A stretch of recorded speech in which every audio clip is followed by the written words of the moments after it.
welcoming everybody to a special World Championships Masterclass from two of the amazing coaches we've been watching in the World Championships of Blood Bowl hosted by Nacon. It's one of the most entertaining series of the knockout rounds so far. Was a round one 3-game series between Olivier Dulac, the current tabletop world number one player, and Jalev of Team USA. And I thought it would be really cool to have both of those two coaches come on with me on this stream and talk through some of the decisions that defined this match up, because there were just so many cool things that happened along the way during the series. So I have with me Olivier and Jalev. Olivier, thank you for coming on, and if we're speaking too quickly in English, please do just tell me to slow down. Yeah, no problem.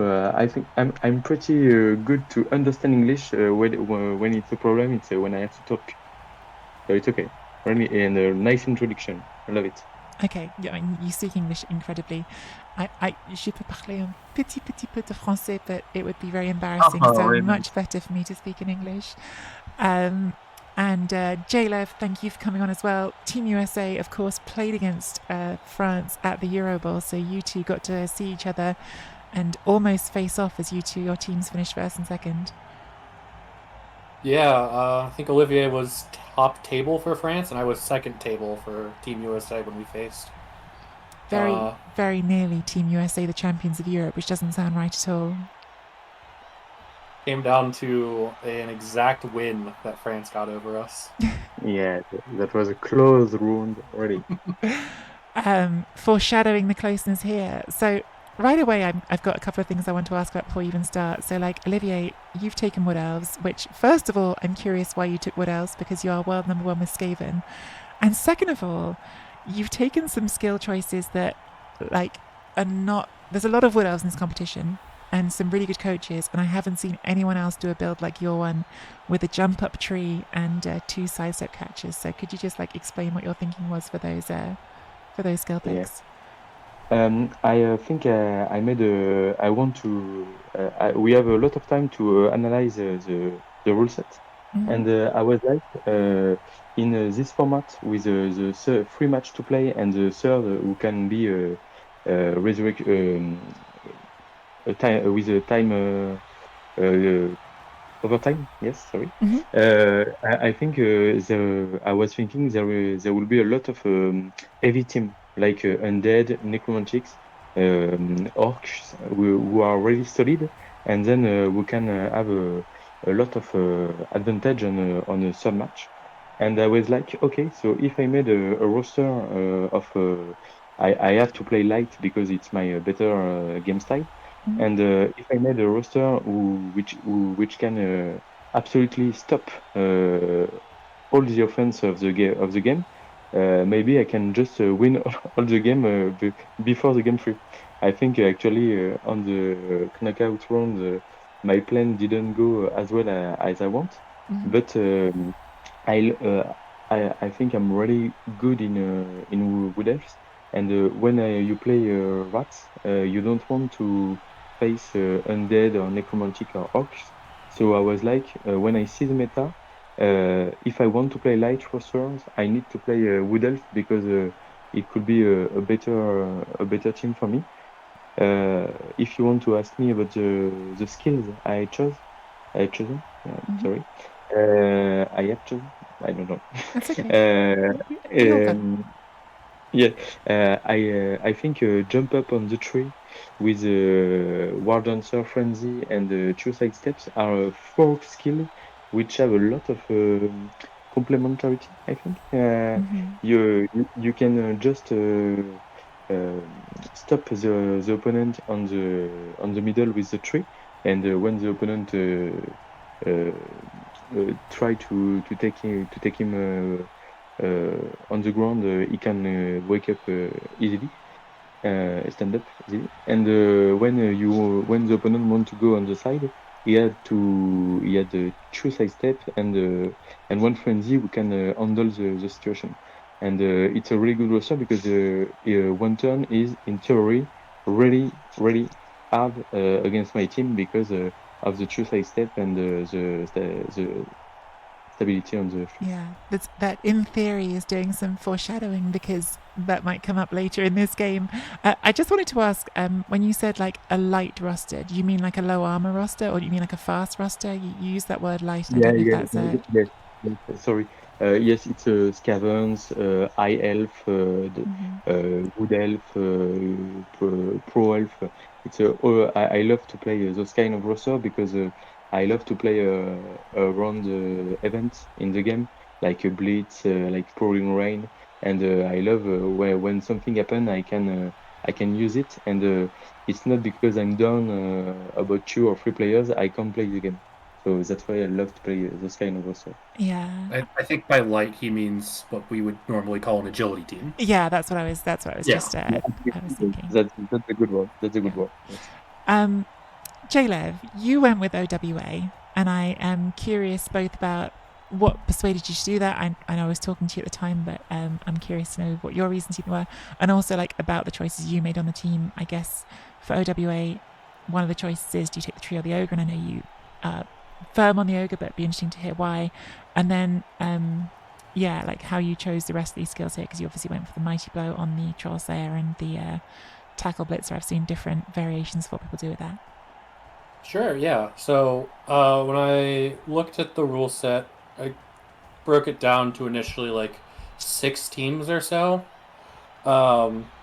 which were, I think, Dark Elves, Undead, Lizards, or 3, as I call them, Wood Elves, Old World Alliance, weirdly, and I think Nobility.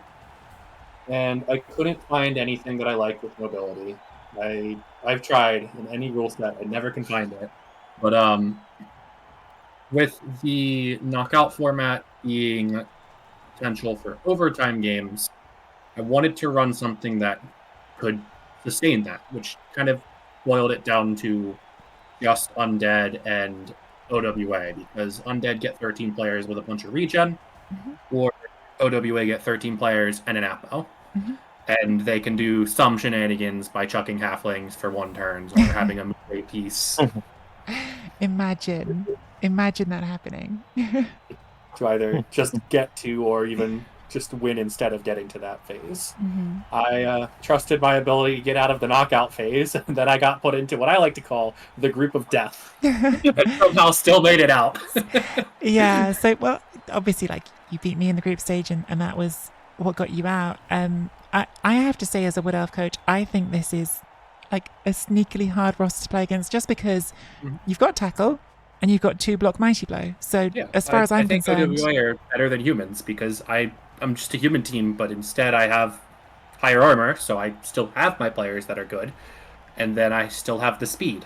You don't need much speed; you just need 1 speed. That's all you have. Yeah, it's just all you need. So, like, would you agree with because my feeling is this has got to be one of the better matchups for OWA. Like, you don't want to play with this, right? Yes. Like, this is one of the better matchups for them. Going into it, I had said, like, going into the draw, I was happy with any agility team except the one with a jump up tree. Because my idea for Wood Elves is I hit the tree down until it doesn't stand up, and then I run away from it. This tree stands back up a lot. Yeah, it's good at doing that. Okay, let's start this game. This game gets dramatic right away. So in case anyone has not been following the World Championships, every game, it's like a sort of best of 3. I think Jimmy's been describing it as a best of 2+1. So you play a minimum of 2 games against your opponent. And if it's 2 draws, or if you each win 1 game, then you play a 3rd game. But if either player wins... gets a win and a draw, then they win. You don't play the 3rd game. So this game starts with J-Lev on offense, and immediately the Wood Elves roll a blitz. J-Lev's, any regrets about this formation while we watch this happening? No, I still stand by it. I wanted to make sure I could maximize the hits on the line since it's turn 1 of the game. And if the Wood Elves get a short kick blitz 5 tiles towards the direction of their line of scrimmage, it does not matter how I set up. Yeah, because all you could do is like do have an extra player here. Realistically, right? It's not going to yeah, really change it. I could slide the tackle guy in the line off a tile to the left from here, and then they still knock down the tackle guy, get under the ball. Yeah. So I sort of I'm with you on that. I'm not certain. Yeah. And you could guess you could just do the same thing you've done here, and it's not really much better for this situation. Right. Yeah, like I could have maybe set up better for this, but I think I wanted to prepare more for just trying to kill as many elves as I can. Were you trying to surf something off a line here? No. Okay. Okay. It might have ended up that way, but I was trying to blitz the catcher that was at the front of the Protect 5. Uh-huh. So which is why the tackle guy was exposed. I should see it from your side here, actually. It's probably what we want to see. Like, what are you even thinking right now? Like, what are you thinking during this point at this time? I'm trying to figure out if it is possible to two-dice the ball carrier with, I think at first, the dwarf blitzer. And then I realized that that's not happening. So I end up... What do I even end up doing? So I take the hit in to be able to clear the dwarf blitzer. Right. Because I was going to initially try and get it with the Troll Slayer. That's what it was. I was trying to get it with Frenzy, and then I at least have Frenzy to try. I see. Yeah. And then I realized that it's not going to actually be a 2-dice. So I needed to... I needed to just bring the guard in, bring the thrower in to just 2-dice with the line elf. Yeah, so you used the guard to get in there, which very nearly was a disaster because it was a double skull, but the lone... Oh, yeah. That was a rough start. Yeah. Yes. And then obviously you don't get the power here. You don't put a reroll on that, which Right. I don't have recovery. The power is just to cause a minor inconvenience. Yeah. So like Olivia, now like it's your drive now. I'll spin it around.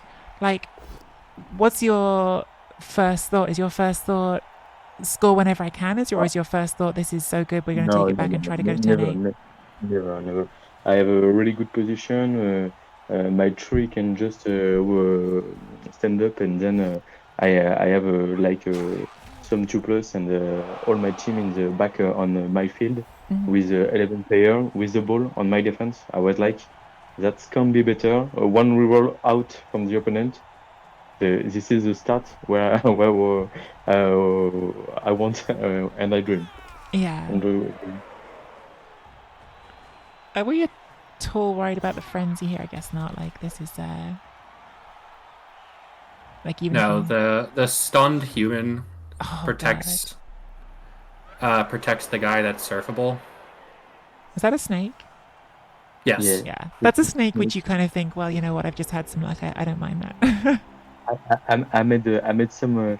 I think a lot of my snakes on the best of 3 were already hard punished. Yeah, I know that feeling of like as soon as you snake it's like a casualty or something worse happens. But this is J-Lev, like this happened a bit through the series. I guess this one's kind of hard to like offer any alternative to, but I do feel like this ogre keeps getting stuck punching a tree that can jump up. So if the ogre doesn't keep punching the tree keeps basing the things that I want to play the game. Yeah, okay. I don't care if the ogre and the tree both don't play the game. Okay, that's interesting to hear that. I think for me it's a really good thing. If the tree is stuck with the ogre, it's a good thing because the ogre can't have 2-dice easily against the treeman, and you need some friends. So that suppose you have to bring some players before or after the block, and it's a good thing for me because in this game, for example, I'm down from 1 player and I need some good matchup in other situation to have a lot of place on the tip. You're down 2 players actually. There was another one just now, so down 2 players already. Yeah, 2 players. Yeah. The Troll Slayer did a lot of work in this series. This it's good. Did a lot of work against me as well. That's the point I was trying to make to Jimmy when I was on his cast, which I think he wasn't feeling as much. Like, as the Wood Elves, it's the consistency of the Mighty Blow hits. Frenzy Mighty Blow are likely is to remove good. Things. Yeah, against Frenzy armor. Mighty Blow is like 15% to remove a Ward Answer if you get 2-dice. That's it's better than the tackle guy trying to remove a Ward Answer. Wow. There you With, go. I did the math before this series. I needed to know. Are you just blitzing for value at this point in the drive, Jayla? I'm blitzing for position. Okay. I'm trying to blitz with the Troll Slayer where I can, but I needed to get things in front of this, which meant that I couldn't blitz with the Troll Slayer. So this, by the way, is one of the reasons that I like the jump up tree. I've always gone against it, is because like now it's rooted, you can't really use your jump up anymore, Olivier. Oh, he's still got a lot of use out of the tree this drive. Okay. It doesn't seem like it, but the tree's in a very annoying spot. Okay. And he keeps staying near it, which is why it's annoying. Yeah. I really love the play you are going to make, Jiliv, on the next turn. I'm surprised. Did you see this and leave it intentionally, or did you not see it? I'm pausing. I see it, but I was like, he had two. I think I was in a good spot where you were. You can't. I don't know how to say this. You can't make a good utilization of the ball. You don't have good recovery, I think, is what you mean. So I think if you are a wood elf for scavenge and you can put the ball out and take it, it's a good thing. But here you have to roll some dice, and then just after, I think it's a 2 dice strip ball on your ball player. So what I was planning to do, when we don't get to it because the catcher failed a dodge, is I was going to foul the Ward Answer with 2 assists. With the guy I jumped over and at least make you knock me down. Oh, interesting. So so I'll press play so chat can see in case anyone hasn't seen this. So like the play that Jalev's about to make is jump over with this tackle blitzer here, because we have a lineman down here. So that's just a 4+ leap. You take a -1 for the tackle zone here. What I should have done actually is bring the catcher in first, so that's a 2 dice with 3+3+ dodges and 2 rushes. So you put the reroll into this as well, Jalev. Like, was there any consideration of not, or was this like now or never? If this fails, the drive's over anyways. Okay. So you didn't feel like you could rescue this drive if you didn't do this, right? Then? No, yeah. The drive was. I didn't think I could rescue the drive on turn 2. I was somehow given this opportunity. Which is like one of the things I always come back to, though, right? Good players don't give up even when they feel like they should give up. Like you keep trying, yeah. You don't make the full action. Or you don't click on it. Well, the catcher could have done 2 rushes to base the Ward Answer instead of doing a dodge and a rush, which is why I stopped after the first dodge. Better odds. And then the guy on the floor was going to dodge, foul, and make it look like there's something with where you have to roll dice. You got to at least roll a naked 2+ somewhere in here. So just to slow it down so chat can see what we're talking about here, this catcher was going to do those 2 dodges and come, I guess, to this square behind the tackle blitzer. And then this lineman here gets up on a 3+ and fouls the Ward Answer with 2 assists. That's what Jaleb had in mind, which would not make the ball that safe still, because there'd still be elves that could just run in front. But this is obviously one of the very best, most important players on the pitch, the strip ball Ward Answer. So you potentially could remove that. Other Ward Answer is very far away. Yeah. Not out of the play, but very far away. Which is also like a quick question, Olivier. Is this player, were you wanting the option of scoring quickly, or is it just to try and make Jaleb defend? Yes, it's a fish situation. I don't want to score, but I think I made a bad decision with sending my Ward Answer. I think I just have to put a receiver and not take my Ward Answer near the ball, because that's where he's more effective. I think that's a really good point. I think that comes up. I don't know about this series, but like in general with Wood Elves, I think that comes up sometimes. Keeping the Ward Answers in positions where they can help each other is like, it's often a good lesson, isn't it? Yeah.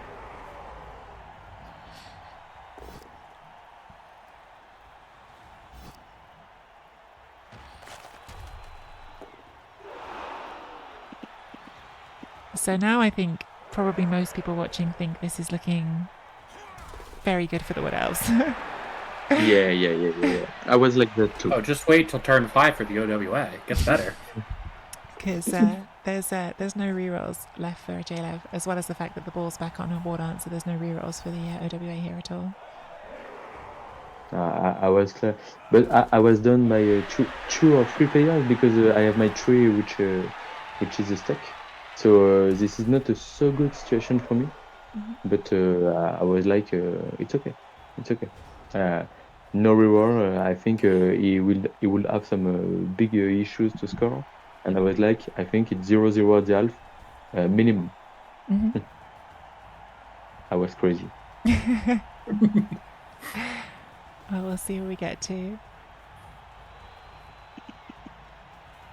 I don't know what J-Love's play is here. I don't know if we're hitting for value again. I'm just trying to kill things. Yeah. And we're running a double And skill then I instead. double skill. Oh my god. I was Oh gonna my hit to kill God. things and then put the Terrible. ogre on the ball and pretend it did something. Yeah. Yeah. I mean, you're into hope for snake territory, right? And if you put the ogre on the ball, then they're really going to have to dodge. They're not going to do it. I was in so good situation. Wow. Make me cry. I've described this as the worst possible 6 turns you could ever have to start a game of Blood Bowl. You made one casualty and one KO. Oh, this is a really small decision, but I was curious about this one, Olivier. So, like, you do this, you set it up here as a 1 dice into 2 dice. Why not dodge one of these two to make it safer here before you do that? Because I want Ball's to... already safe. Yes, he wants to keep the War Dancer around. Sure, the ball is safe, but like, if you have more players here, you have more players who can come forward. I think I want to be stronger on the side. I have the ball, so for me the most important play of the turn was this, and I was like, I have always a 2 reward. So if I made a skull, I reward it. So it's a 2+, and then I will move the other player later. And I was like, if I make a turnover here, I prefer to. That's not a big problem if my player are stuck on the other side of the field, because if G-Leave blocks them, then he can't come back to defend the drive. That makes sense. I guess this is like all very with hindsight. With hindsight, I feel like in a turn's time it would be nice to have one more elf over here, but that's very like me saying that, knowing what comes next. Yeah, I kind of am not even considering taking the tackle blitzer and doing the 3+ dodge, 5+ dodge to 1 dice the ball onto the sideline here. I'm just trying to kill an elf and pretend I can steal the ball off of 8 elves next half. Collie loves that Blood Bowl 3 asks if you'd like to dodge on a dodge. Yeah, no, I don't want to use my dodge. I'd like to just fall over and die. That is, I don't know. It's better that we have the choices than that we don't. But yeah, it is a bit odd. There's times for it. Namely, the Blood Bowl 2 campaign percent speedrun. And actually, it's slower.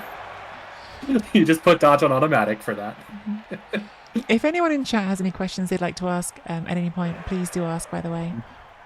Can you make a stop on the play, please? Yeah, pause right now. Pause. Yeah. I've paused. Is that what you wanted? Maybe no. Just let it go, and then after we will talk about the better play. So you've done a rush with the ball here because you kind of have to, because otherwise you're going to be stuck behind that. Yeah.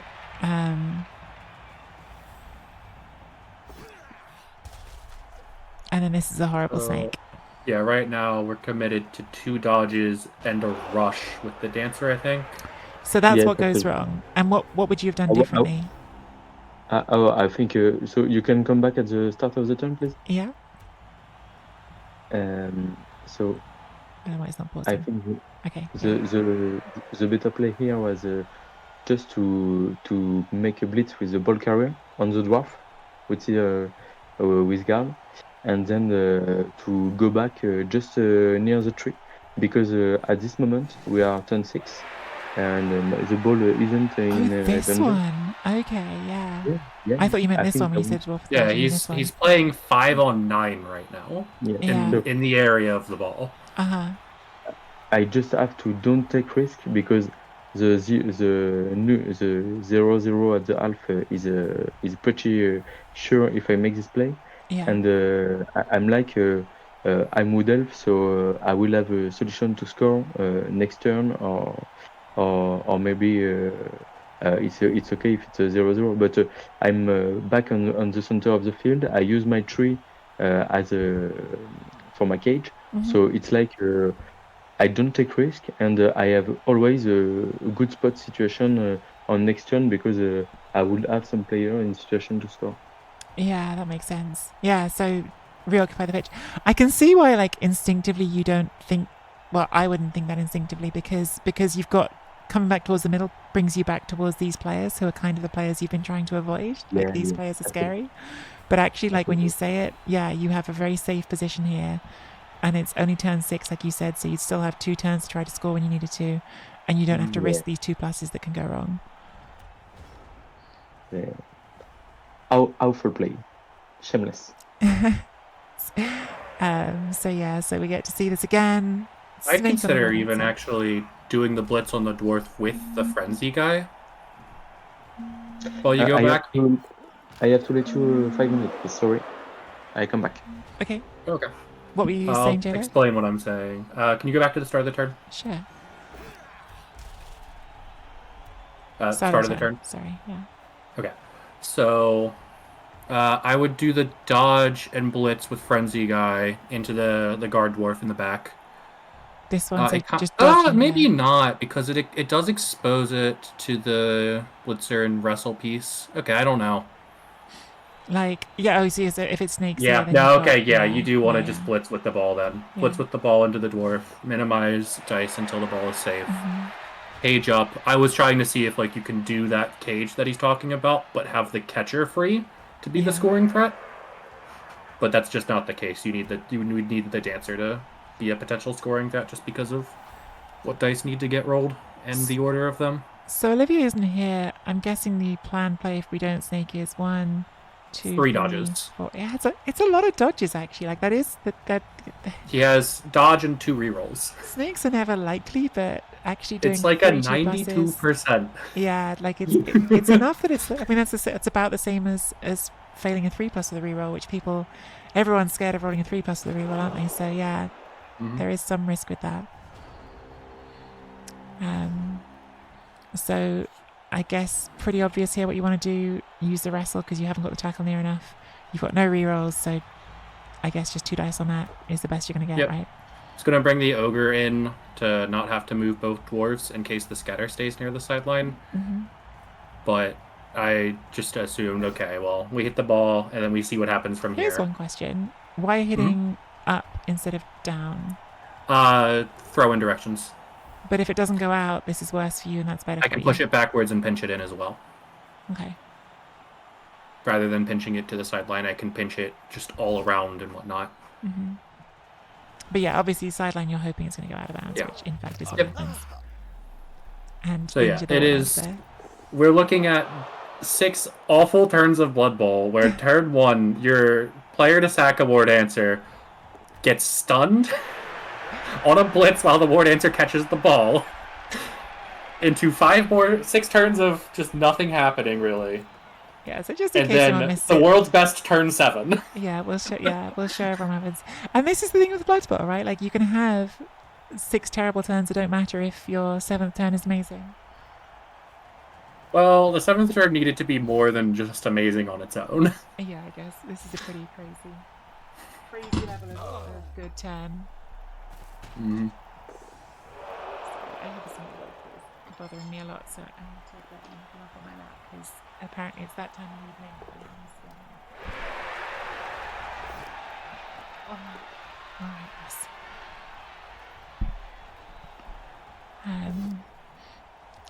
So I missed what just happened, but yeah, you took all the players with the built-in rerolls. Throw-in happens, bounces off of the activated ogre who boneheaded, which is part of the reason I wanted to move him, was just like get near the ball. It's weirdly better. Like if he catches the ball down there and is already activated, that's fine. That's whatever to me. Yeah. If he catches the ball there and then doesn't activate, it's very bad for me, I feel. Well, I mean, it'd still be on strength 5, but yeah, I get your point. Yeah, it'd be on strength 5, but yeah.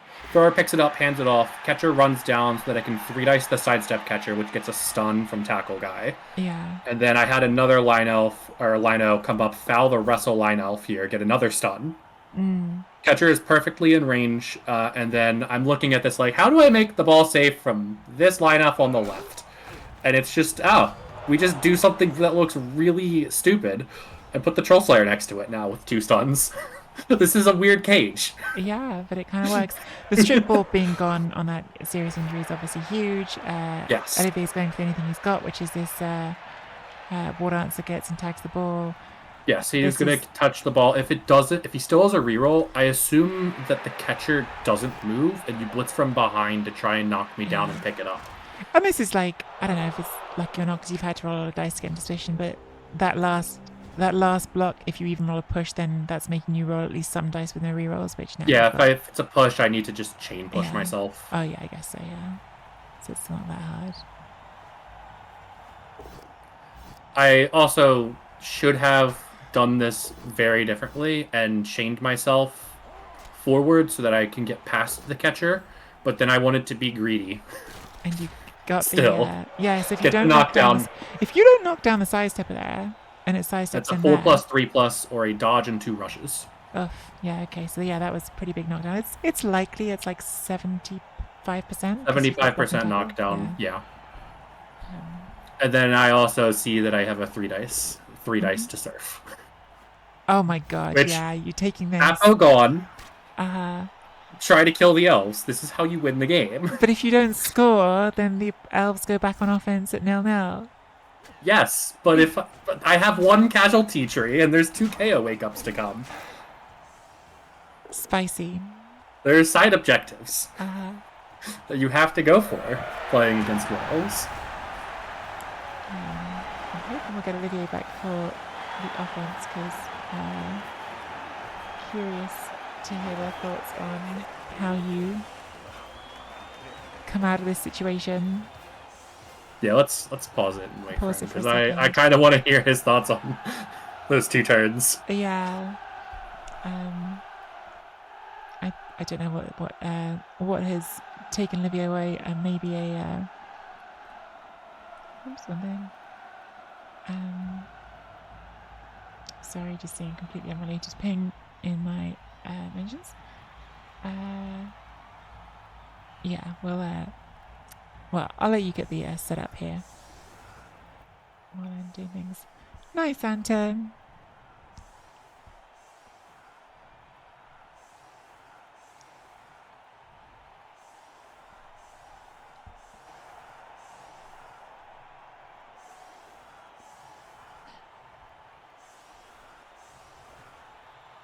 So the elves only have they only have 8 for the 1 turn. Yeah.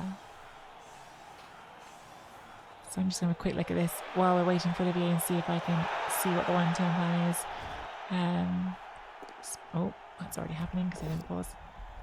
Wow. Yeah, the 1 turn plan is whole method off of a tree blitz. Okay, yeah. So if this tree doesn't immediately double skull, you're wanting to push in here. And then well, the tree doesn't immediately double skull or 1 in 9. Yeah, because he gets the reroll off. Oh, yeah. Okay. He gets a reroll from the kickoff, gets the push. Okay. And then we're looking at pick up 3+ handoff, and I think we're still starting with an uphill. Yeah. 3, 4, 5, 6, 7, 1 dice. So the other catcher can come in and make it a 2 dice. So this setup... Because he's got 2 guys in the backfield. Yeah, this setup that you've got, we were just seeing this, although this won't be in the YouTube video, I just realized... Although I'm actually not seeing this as enough, because that's a sidestep catcher. He needs 1 more push after all this. To come in. Oh, okay, yeah, it's... Someone comes in and fills this square, which you've got 2 players. Yeah, someone comes in, fills that square. Catcher comes in, fills the other square, get a 2 dice. The second hit, and then so there go there. Last hit. But it's pretty hard to do because that's an that guy has to be the last hit, and you need to do a 4+ dodge. Yeah. And then you're still dodging through the middle, off of tackle, for the first dodge. Are you? Oh yeah, you can't get around the outside, can you? Because you're going to go here. And then you're going to have to go inside, aren't you? Otherwise you don't want to fill those squares. Mm-hmm. So yeah, you're still going through there. Yeah, that's pretty rough. I mean... And I think where the ball actually ends up, the catcher who picks it up needs to do a pass? Yeah. Yeah, he needs to do a pass, so... This is very even difficult worse. for all sorts of reasons. It's starting with a 1 dice. There's a 4+ dodge involved. Yeah, like you've got the 2 guard here as well, which means it's definitely red dice on this, even with these assists. No, it's a 1 dice, right? Once you get... 3, Thought so. 4, 5, 6, 7. Yeah, you're right. It's 1 dice. I just assumed when I saw the guard. I mean, again, like, this is sort of thing I say and repeat through these competitions. Like, always giving yourself the chance to get lucky and roll those dice is the right thing to do. But this is really hard. I had done, I guess, enough damage to make sure he doesn't go for the frenzy sidestep thing. Plus, I condensed the line to make it annoying. Yeah. So this, for those who are watching this on the VOD, you won't know the reference because we showed this in something that won't be on the YouTube video. But there's a 1 turn you can do here if you have the full 11 elves, because there's frenzy and there's sidestep, where you basically make a little. Well, you put your 3 on the line here with the sidestep piece on the edge of it, and you create a box here, and you use your frenzy to push here and then push into the box, which gets your first sidestep off the line right away, and then you can do your next 2 pushes from the squares around, and that basically means you can, because of sidestep, chain push your catcher out the outside of this and not have to do any dodges at all, which is a really neat 1 turn and well worth checking out. I'm pretty sure that's in some of KFO's videos and some other places, but yeah, I don't have it as part of this stream. I guess maybe we could pull it up really quickly in another replay afterwards, but it might be a bit unwieldy. I see there's some typing in our group chat. I don't know if that's you, J-Lev, or if that's Olivia. We might be about to find out that we're not going to get Olivier back for the I know last bit.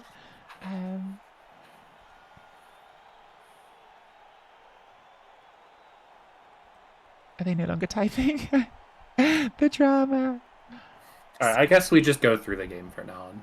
Okay, we'll keep when he comes back, we can cycle back to turn 6, and we can kind of skip over. I find it really hard to like see the 1 turn from here. There we go.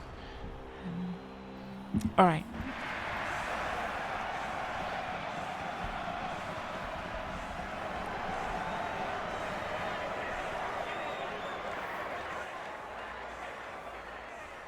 Oh, he'll be coming back.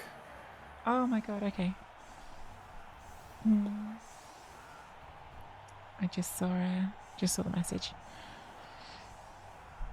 which I will not relay all the details of, but yes, sounds like Olivier is going to come back.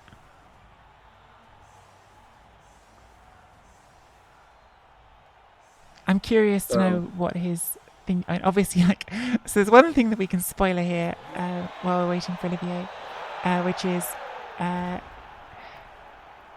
this is not a decision. This is a player that Olivier has lost at the back of the pitch that I can't remember if he sees it later in the drive. He definitely doesn't see it at the beginning of the drive. No, he doesn't notice it at all. Which, for anyone who's played Blood Bowl online, you may have made this mistake at one stage or another, because sideways cam. Yeah. Unless you play like J-Lev, which J-Lev likes to play something like this, where you zoom all the way out and go sideways. If you play it as most people do, which is just behind the scene, if you're a little bit zoomed in, sometimes your camera is up the pitch and you don't see that there's a player in the end zone who's on your team. And so a good rule of thumb, if we're doing this as a masterclass, which it's not a rule of thumb that I always remember to observe, but count your players and check here and see how many you should have, because actually, despite what seemed at one point like quite a rough amount of damage on the Wood Elves, they have got 10 players to start this drive, which is pretty good. It's exactly what you were worried about, J-Lev. All the KOs came back. Yes, this is why I surfed an elf. But it turns out that this one isn't going to play in the drive anyway, so you did in fact get to play. Which is the elf I surfed who got KO'd, stayed out, and then came back. So, in some ways, the surf actually did get the removal here. Because he missed a drive and then comes back and he just fills in with the cyanide default of in the end zone, because that's where player 1 goes for some reason. Yeah, I don't understand why that happens, but like the other ones don't. It's just like the one that goes there. It's if they miss a setup for the same type of drive. So it missed an offensive setup and now we're on another offensive setup. Oh, okay. So it fills everyone to where they last were. Mm-hmm. And then it starts filling in whatever empty tiles from their default setup they can fill in order. and that's just the first tile that gets filled. I think we don't want this to be like a never-ending stream, so I'm going to get this carrying on. And we do some very standard Blood Bowl from here. The Strip Dancer is gone from the game, so he's not carrying on the Strip Dancer.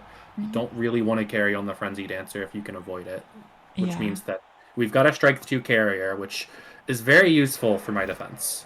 I'm kind of shocked that it's not a Sidestepper. Oh, yeah. Yes, and I think this might be relevant later as well. Yeah, so I have like one question I'd like to ask Olivier here if he comes back, which is there any part of you thinking about trying to win this game from 1-0 down here, or is the thought entirely let's get a draw here and try and play the second game for the win? I think that's an interesting question to ask. And the other one is, why did we pick up on a not sidestep catcher? I think I can answer that one. The not sidestep.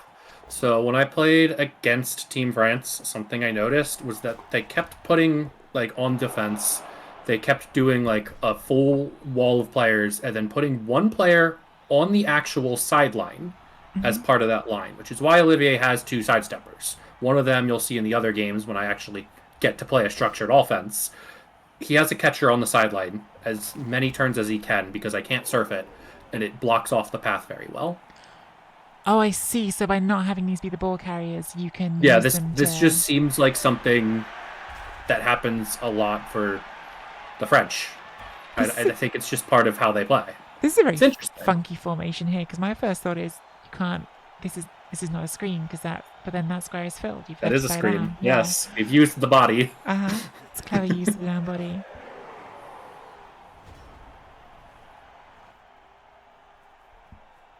But yeah, my plan for this team into Wood Elves is blitz with the Troll Slayer if I can. If not, blitz with Tackle. And see what happens. If Elves die, things are going good. There's not really much of a plan outside of that. Seems sensible. Kill Elf good. In the scheme of the 2 games needed to go through, are you thinking right now this is a great opportunity to win a game and go through, or are you still just thinking a draw is good? What's your mindset? My mindset is, as I described, kill Elf good. Okay, you're not thinking that far ahead. I'm not thinking that far ahead. We figure out what happens if I kill some elves. It's up to him. If he wants to try and push for a win, I can try to win. If he doesn't, I can still try to win by defending. I got a reroll off of the kickoff, so I'm sitting pretty on 4 rerolls right now. And you obviously have the 1 turn, even though it's not necessarily a high percentage 1 turn. You have that opportunity. So that if Olivier goes for 1-1, then it's a win-draw situation for you. Yeah, I am draw right now sitting. I am draw plus. Yeah. I'm trying to not give hits back because that's a way to suddenly lose if he gets a removal on something he likes. What's your thinking in terms of basing, not basing here? Base, but don't let them pass. If I can. So, I do some very weird basing on this line elf to trap him in. On this one? Yes, the one that's on the tree. So it's got a 3+ dodge anywhere. And then I was initially going to bring the tackle guy closer to the ball. Where does he end up? And then I realized, oh wait, no, this side's just too open. Probably would have liked him a tile further back. But, oh well. Oh, I see. You're going to bring the tackle blitzer through. I was going to bring the tackle blitzer next to the ogre. But then I just didn't leave enough on the left side here. It's a shame Olivia's not here. Just I'm curious, I think there's an interesting conversation about how important it is as Wood Elves to gain ground or not gain ground, right? Because they're fast. And I get the impression from what he said about how he would have liked to play the first half differently, that he's actually another snake into removal. Gaining ground fast. See, this is what you did against me as well. This is why we touched the elves. Yeah, and I guess this is also the other side of Olivier's build, which is rerolls. By going for the double sidestep and the jump up tree, you've got fewer dodge outs. Well, that also was a wrestle line elf, so that's not going to have dodge. That wasn't a snake. Was that a snake? That was a team snake. reroll. Oh wow, okay. The team reroll into it, yeah. because the ogre had another hit to take, and also like he's thinking he's playing with 9 elves right now instead of 10. Yeah, because this one's still here. Well, now 8 instead of 9, and now Yes. 7 instead of 8. That starts to make a huge difference not having that extra player here. Mm-hmm. Toxic Brawler, as was always intended. What was that? I missed it. I already had a POW and I used Brawler. Oh, okay. The main use of Brawler. Toxicity.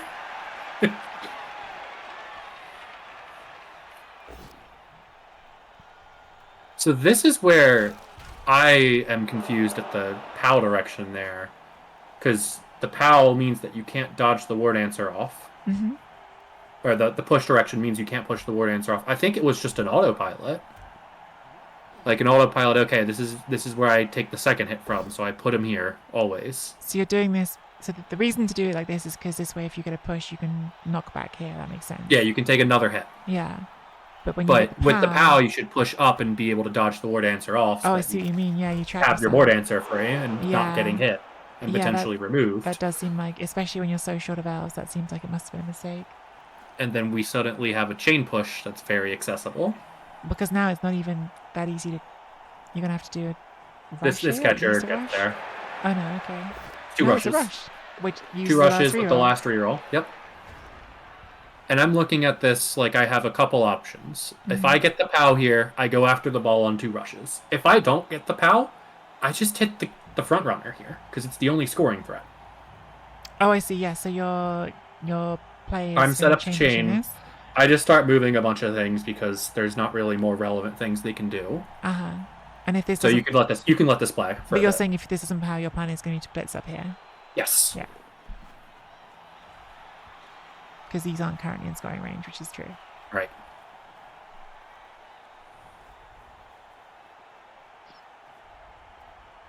So these are move all the kills, open so there players. is the theoretical risk that if the elves score quickly, they can get them back. Although having said that, they're out of rerolls, which means that it's going to be rough regardless. Get the POW, which means I can do it on 2 rushes. Yeah. And Jimmy even pointed out that if I just got a push, it took away the rushes and it was just a 3+ dodge, which I wasn't considering for some reason. Yeah, especially with 4 rerolls. 3+ dodge is really not that crazy. Especially with a reroll that needs to be used this drive, I might as well slam one right now on this turn. Does not get it. Oh man, I'd forgotten how dramatic this gets. So that's 2 75% shots that haven't worked. I mean, to be fair, I think Olivier's had some pretty rough dice at this point in the drive, but... This is a turn that I'm very confused on. Because I'm thinking, oh, he's going to push himself in range now with a blitz. And then he doesn't. Oh, you've got the ward answer here. Ward answer can go and push him in range. Or he's already in range, but he can push him and take away a rush. Yeah, make it a 1 rush, 1 dodge. And potentially get rid of tackle on the ball. Yeah. Because I'm looking at this thinking he has to score right now. And then he doesn't. Well, you've now got these players who can dodge with dodge skill, so you potentially can screen it. Yeah, this is exactly the sort of turn where you want to hear from Olivier, unfortunately. I'm sorry, guys, we don't have him. Yeah, some personal. And I have to debate between going for the 6+ 2D to surf or just swarm this, and I end up just swarming from here. Yeah, so there's just a straight 6+, but there's 5 elves. Yeah, because there's 1 stun there. Oh, so that dodge just happens stun 1, so you've got 1, 2, 3, 4, 5 elves in total. There's 5 elves. I can just swarm this. Yeah. I'm like pro tree builds. Obviously, we talked about. Oh yeah, I like the tree for what else I would. But for instance, KFO didn't take it, right? So some what elves don't take it. So you could not have this. But this is definitely one of the downsides of the tree, right? If you are in this sort of low, when you're down elves and you're trying to do things, sometimes it can get irrelevant, and that's difficult. So this is actually like exactly the sort of situation that you were talking about before, where I guess in an ideal world, Olivier wants to have his sidesteps shielding the ball here, but of course this one's back here, so he hasn't got them. No, that was more of a defensive Sorry. thing. Oh, hey, Olivier. Hey. I'm back. You're back. Let's go back quickly because we were just J-Lev was just saying he was interested. There's a few turns on this offense Yeah. that where is everything okay? Are we Is everything okay, Are we Olivier? the play? Yeah, it will be good. It's because we are not on the same home during 2 weeks, and we have an old cat, so I think it's the end of the path, but it's 18 years, so it's a lot, and we love it, so it's hard, but I'm so sorry. it's like that's incredibly hard. I know exactly how that is with pets. Yeah. Thank you very much. I'm so sorry. Are you okay? Are you okay to keep going? We don't have to keep going. Yeah. No, Sure. no problem. I have to be here for my girlfriend. But are we discussing about the player I forgot? I forgot. So this we one brought him up. we talked about, but I guess like that's just like a thing that happens playing online sometimes, right? So much shame. Terrible. I think Jiliv make a really, really good defense on this drive and deserve the win at all. So there's a couple of decisions that because we were just going ahead because we didn't know when you'd come back, so we were just carrying on. There was a couple of decisions that came up we were interested about. This turn here, is this just like a mistake, or was there a reason? Because we thought when you get the POW, it's better to push up because then you can dodge out. Yeah. I think it's a little mistake here. How much move I can make after the blitz, please? I think only You have one square move and then rushes. So you can make the dodge and just not be based. Yeah, but if I make the dodge, I'm just I don't let the place to my other player to go. So I was thinking it was a good decision. I think if I make the dodge, I have to go on a case I need to advance. You could also just have pushed up and then not made the dodge with the war dancer, and then that catcher can save a tile of movement and do a dodge and a rush instead of 2 rushes. Yeah, maybe that was better. It's just that this tile on the ground for my blitzer is really good for me. Because obviously what ends up happening is this nice chain push.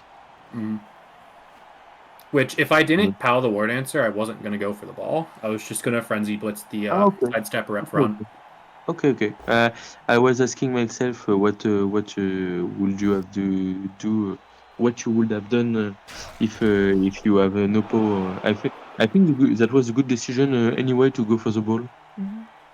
Especially with the brilliant coaching reroll. I have a reroll burn to make sure I use it. But I was lucky on the 2 dice. Really lucky. Yeah. But J-Lev then had a question off this turn as well, so I don't know if you want to ask J-Lev, it was your question. Yeah, so I was very confused at your next turn here with the blitz. I figured that you're in a spot where you just need to put the ball in the end zone, and you don't do that. Yeah, because I want to try as much as possible. I know that it's really hard to score in 2 turns with the All-World Alliance. So I was like, I really need the draw on the first match, and if I let you 3 turns with a thrower, it's really too much easy with 3 rerolls to score. So I was like, he had a lot of reroll, he had a lot of players. So the best I can do is to try to win. Just try and force the stall. Yeah, but that was really a big grade, I think, by myself. But if I won the draw, if I score right now, it's over for me.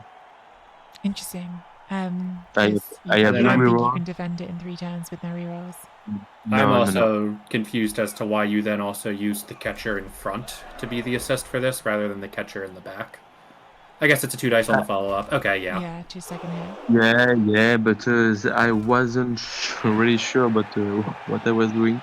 But I think my play wasn't so bad, I think.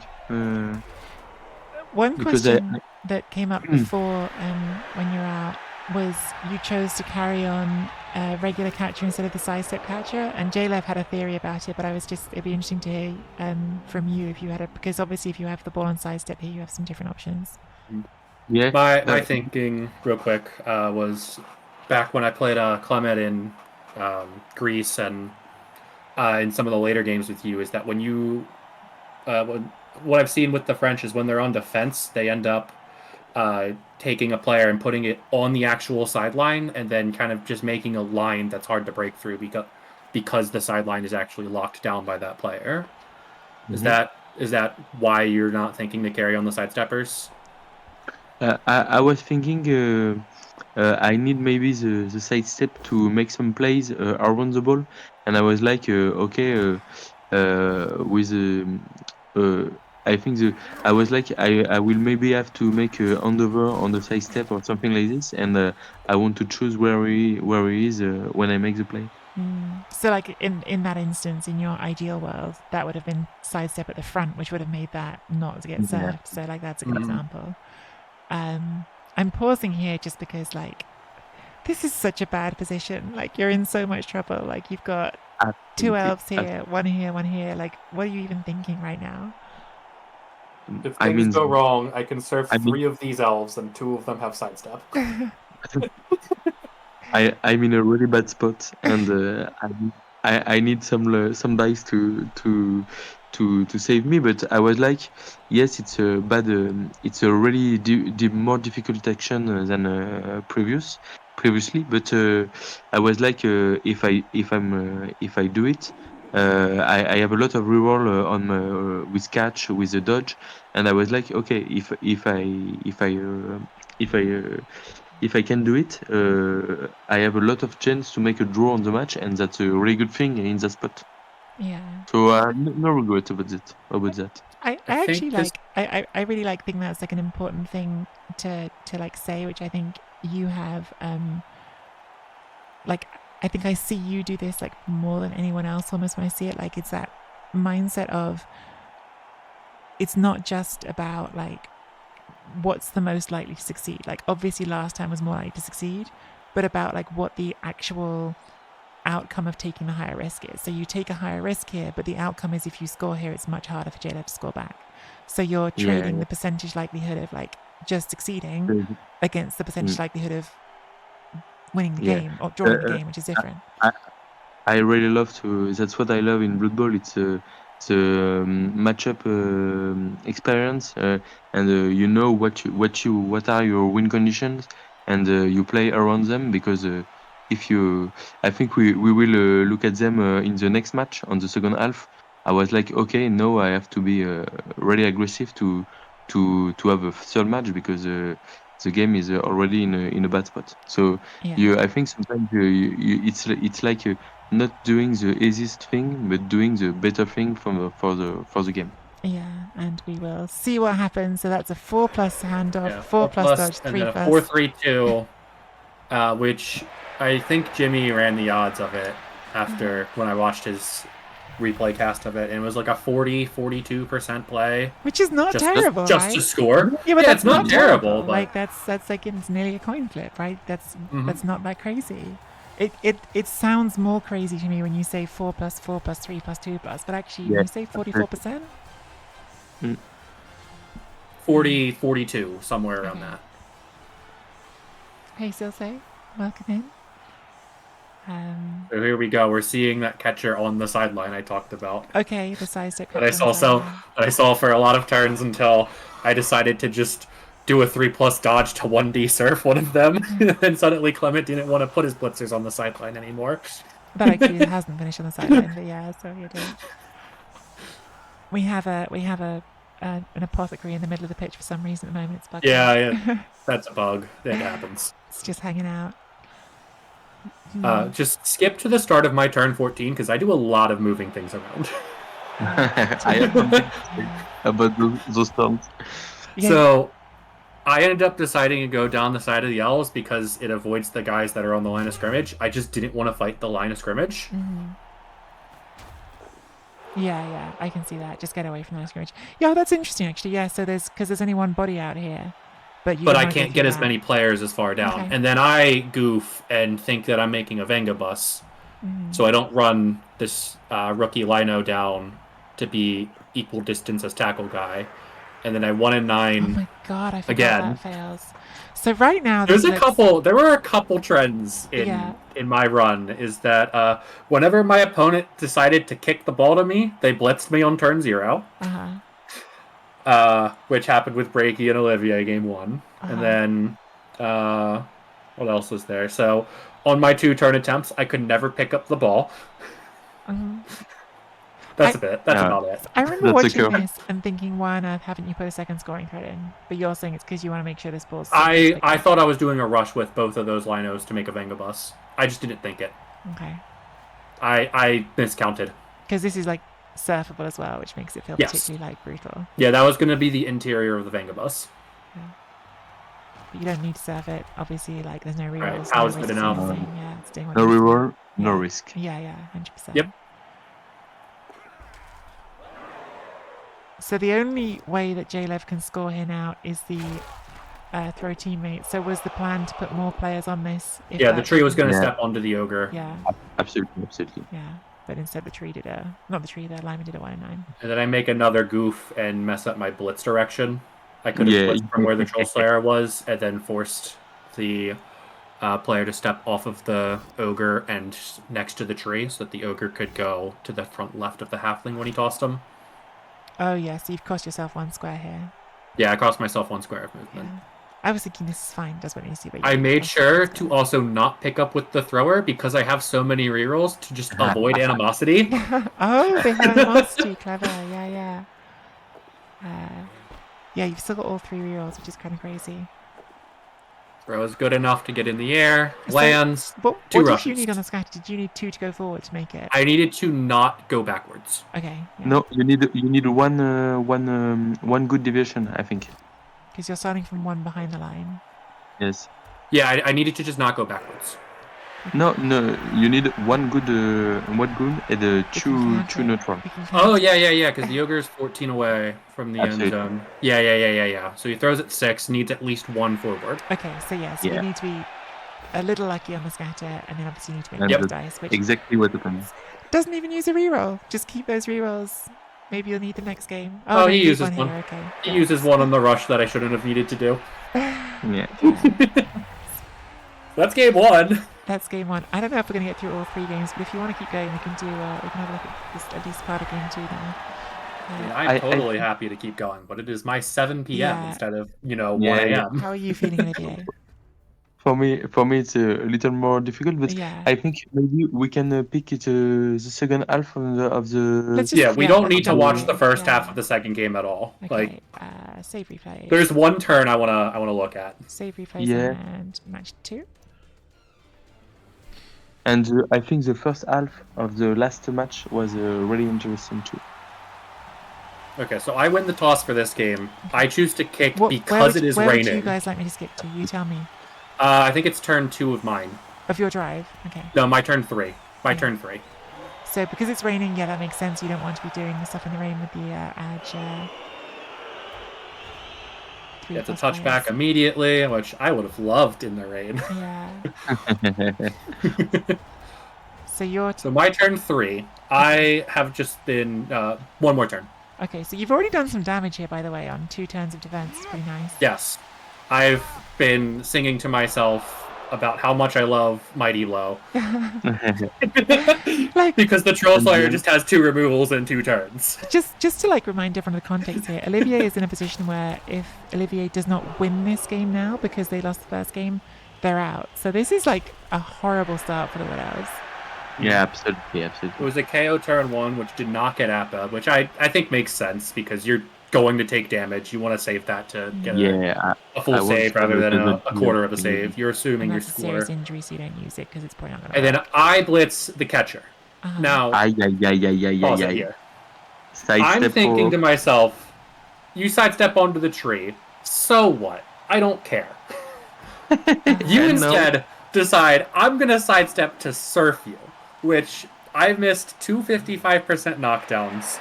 You commit your blitz first action, to get 355% to push me onto the sideline, plus an 88% to surf, and you're never using a reroll in any of this because you only have two.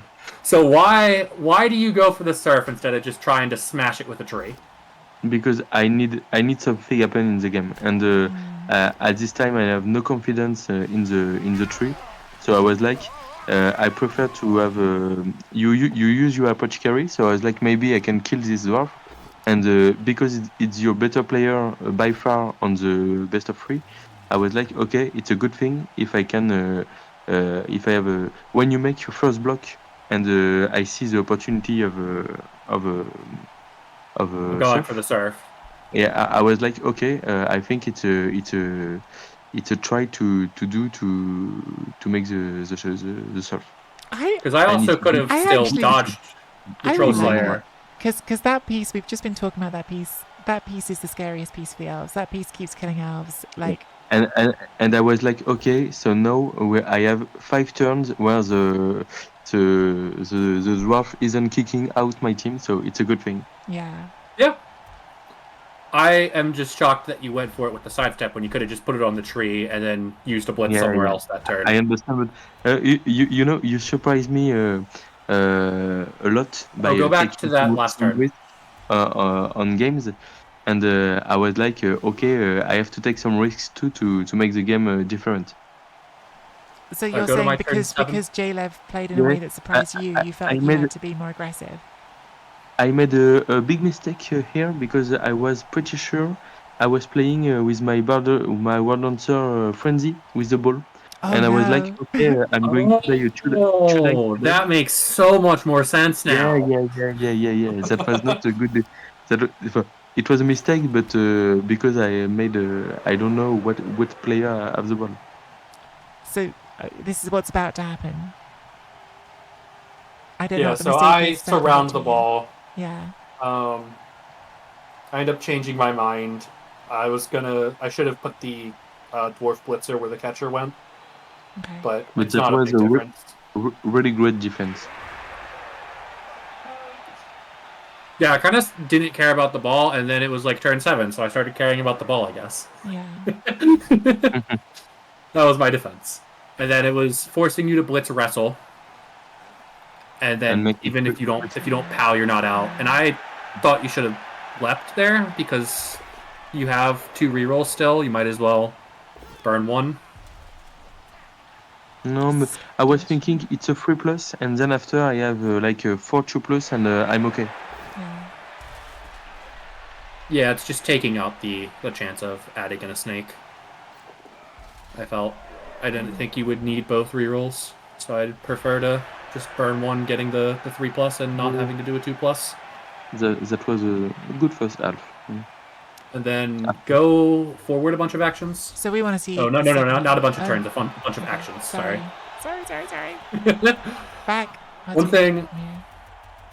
Go back again. Yeah, click on my 7. Oh, there we go. Okay, yeah, and then just go forward a bunch of actions. Actions again. My 7's on the right. Go forward. Keep going. Okay. So right here, stop.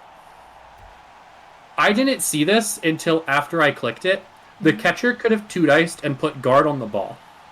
And I set this all up entirely on accident. Because I initially thought like, oh, well, if I get the 2-dice POW with the wrestle piece, can I push the sidestepper out of the way? Yeah. And okay. Just have an easy access to the ball. And I didn't see, like, I couldn't do that. It didn't make the dodge any easier either. Yeah, so, I think I remember this. I remember watching. Yeah, I could have. You just didn't do it. As soon as I clicked to blitz them, I'm like, oh shoot! I could have chained onto the ball, and I set. It looks like I set it up to do that, and just didn't. Yeah, it wouldn't. Which would have been amazing because you failed the dodge. It would have been amazing if I made the dodge because suddenly I have 4 dice to tackle the War Dancer into the corner. I remember watching that live now, and I remember thinking, like, okay, that's what you're doing. And then suddenly you didn't. I was like, wait, what? Like, because you really look like that's, like, all planned. That is the second time I've ever thought of, like, oh, well, if I move this player here, I can then chain them somewhere that's good. It's not often you can do that. So, one of the neat things about OWA is they can one turn 2 different ways. They can do it with throw teammate, or they can do it with a catcher, which is why Olivier is setting up with that cancelled, so you know it's going to be the throw teammate, which in the rain it doesn't work. So I think we should skip ahead a bit and get to the interesting stuff in the second half. Wait, it does work? Definitely doesn't work. Oh shoot, I misremembered. Oh my god. Yeah. Let's chill back. I'm in nightmare about this all night. I completely forgot this works. Okay. I'm so sorry. I was not to mention the ball lands in the tackle zone of the tree. This is why the second half is so crazy. I forgot. Yeah, because I have to play for the win. Absolutely. Yes. Oh my god, I forgot how crazy this game is. This game is wild. I have to get the tree down. Only game like this. That's terrible. So now we have to hit this, which has got sidestep, but you can do that by closing off all the directions. Yep. I have to hit it twice. And then I have the option of picking up with the dwarf or doing 2 rushes to pick up with the thrower. And I figure I would rather not have to do loner than have to do animosity and 2 rushes. Yeah, you've only got 2 rerolls here, unlike the other one where you had 3, so yeah. Well, I figure I'd rather put the reroll into rushes and animosity than have to try it on a 4+ pickup with loner. So yeah, we've done the 4+ pickup, we've done the 4+ handoff, we've done the throw teammate again, we've landed it, and once again it's exactly the right distance to get in. And of course, it does make it, unlike what I remembered. This is like... Again. I thought you were just joking around. No, the one turn's hard. It's not going to happen. We skipped this. I was just trying to speed up because we're getting late. But yeah, I forgot. No, but I'm pretty happy. I forced some huge one turn to make it more difficult to G-Leave. So, what do you... After all the effort that Olivier Dulac goes through to make one turns difficult, I've done 2... chucking of teammates to put myself in a spot where I don't have to score to win.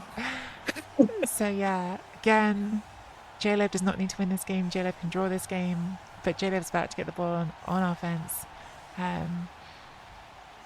Yeah, I think that there was a good kick, and I have some place to put some pressure on J-Lev, so I go all in every turn and try to make a lot of pressure around the ball.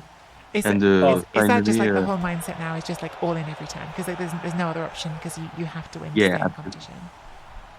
So and now, I'm like down by 1 or 2 players. 2 players, yes. Yeah, and you're at 9. You can come back twice. Yes, so I really need to take risk really fast. Mm-hmm.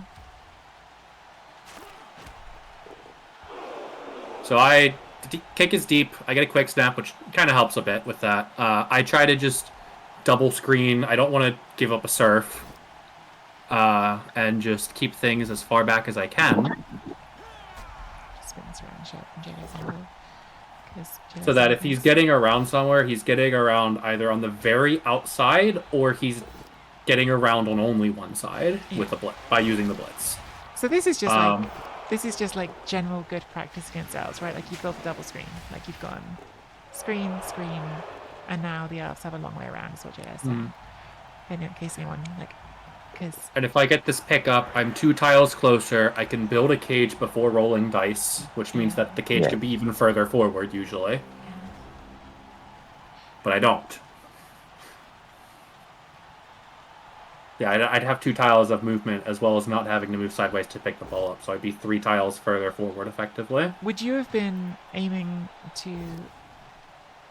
I'd be putting the ball as far forward as as far forward as you can. Yeah, not bringing it I stabilize the drive. Never really need to ever threaten to score, but if there's a lapse in the defense, I shove through it. But you want to move up, like you don't want to DACA. Oh yeah, no, I'm not doing a DACA against Wood Elves in the rain, not by choice. DACA is probably the wrong thing there, but like turtle, I guess. Yeah. If it's like turn 14 and I've not made forward progress and going backwards is open, then I'd consider turtling. But stun on the tree gives me players, which is very important when I fail to pick up. I don't know if there's a particular decision turn or if we just let this keep playing. Yeah, my turn 10 doesn't really matter all that much. I build a Venga bus. Yeah. So this time the humans do pick the ball up and they get it into this, which is a Venga bus. And Jayla, do you want to tell people why it's good? I'm sure most people know, but in case anyone watching doesn't It's know. hard to jump into and hit the ball. Yeah. Because if you want So I've already got sure hands on the carrier, but then I wanted to avoid Frenzy from trying shenanigans to get a good push out. Yeah. Mhm. So strip ball could push in, but then there's no scoring threat, and tackle guy is loose potentially. So this ends up with Olivier just I swarming. think I have some good stuns on my defense. What are like the keys, Olivier, to like making this good pressure, right? Like how do you as an elf coach look at this and think like what does good pressure look like? I always try to give the best matchup possible to my players. So, for example, I take my catchers and I go on the player who have no block, no tackle, if possible.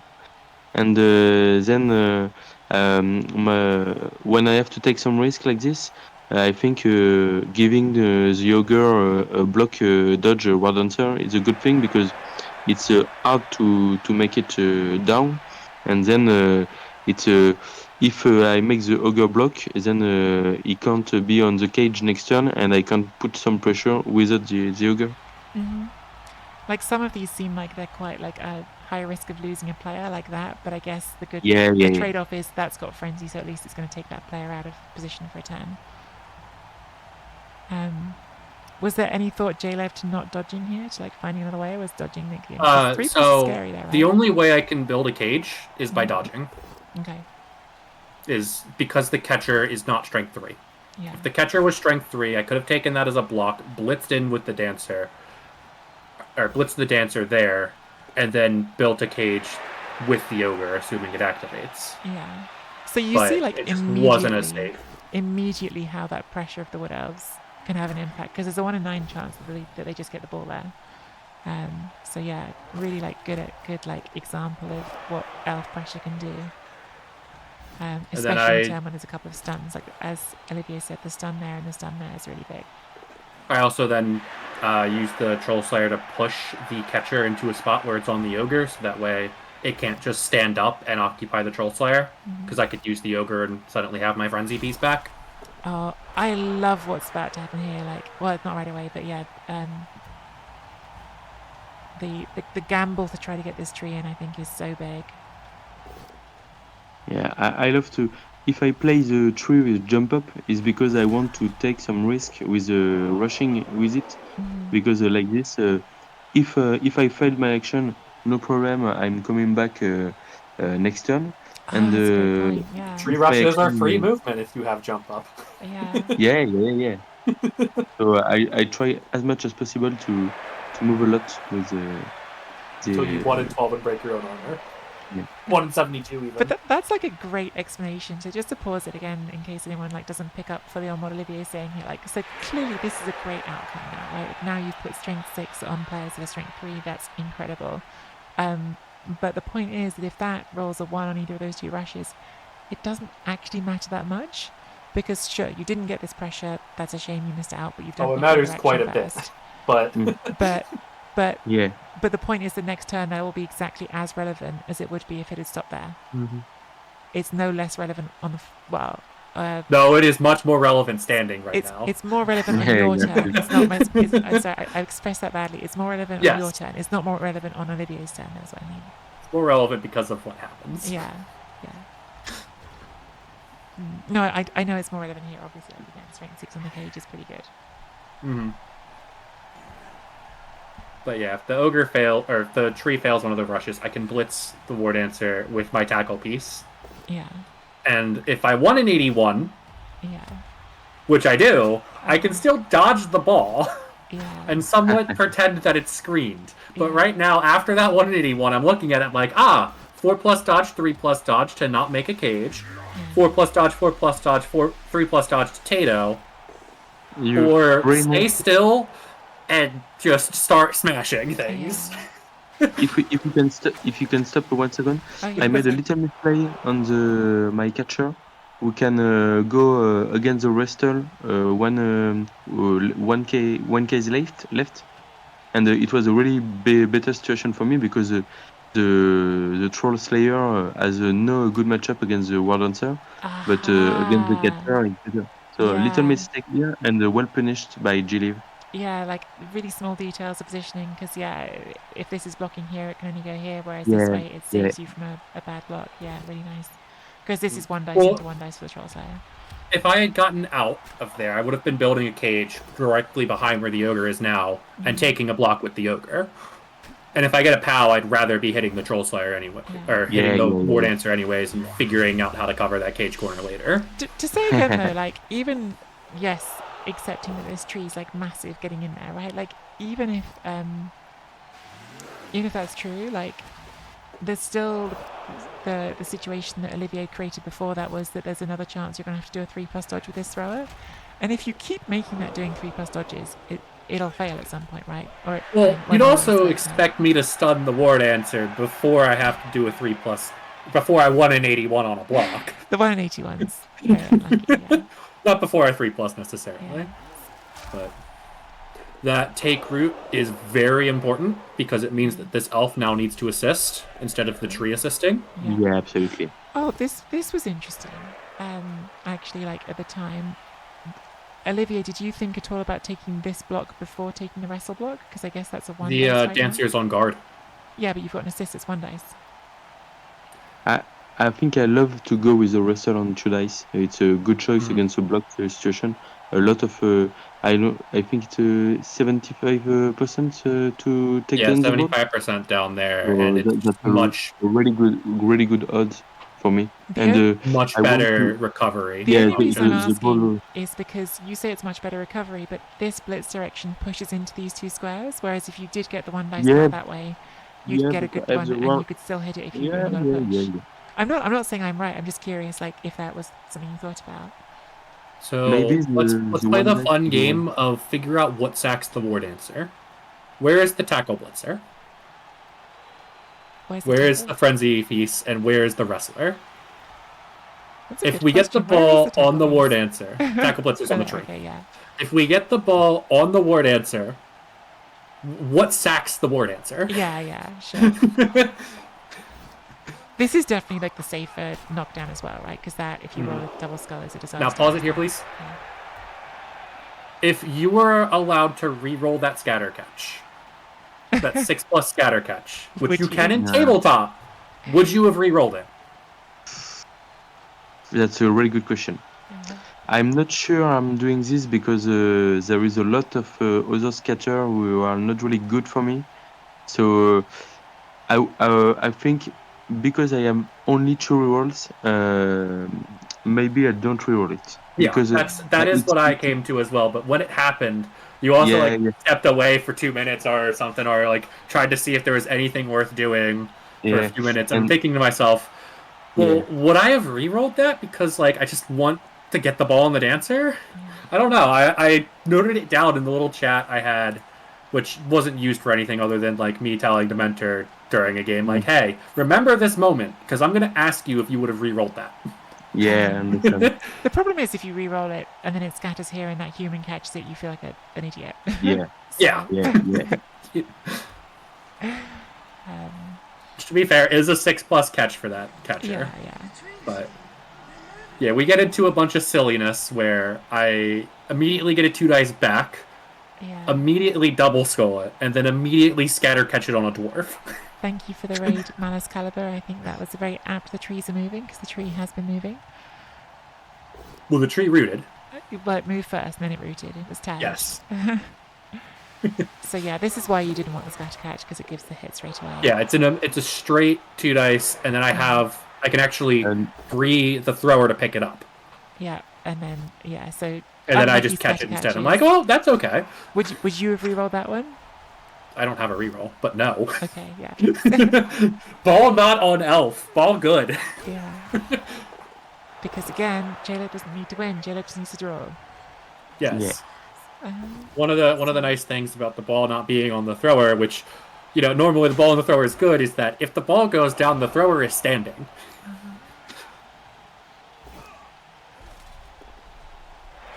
And then we go all the way around, make a chain push to, once again, I assume, just try to get the ball to the dancer. Yeah. And I think if you get it on this turn, you just have to score. I made a little mistake here, I think, because I take my you wall take an answer, extra dodge yes, and an rush. extra move because of my poor Or just an extra position dodge. with the wall answer. Oh, I Yeah. see. You blocked your dodging path. Yeah. Yeah. But I really like the play because you're again making use of the tree Mhm. even when it's rooted is really neat. Yeah. The whole time this turn, I'm thinking, okay, so how do you just? I'm assuming you just go in with the dancer and figure it out from there. But no, you don't. You push them around and whatnot, and it ends up being a little bit better for me, I think. Scary uphill, but gets a double power. Just needed All the dice plus were 2 plus. good. Just no No skulls. skulls. Yep. Yeah, of course, yeah.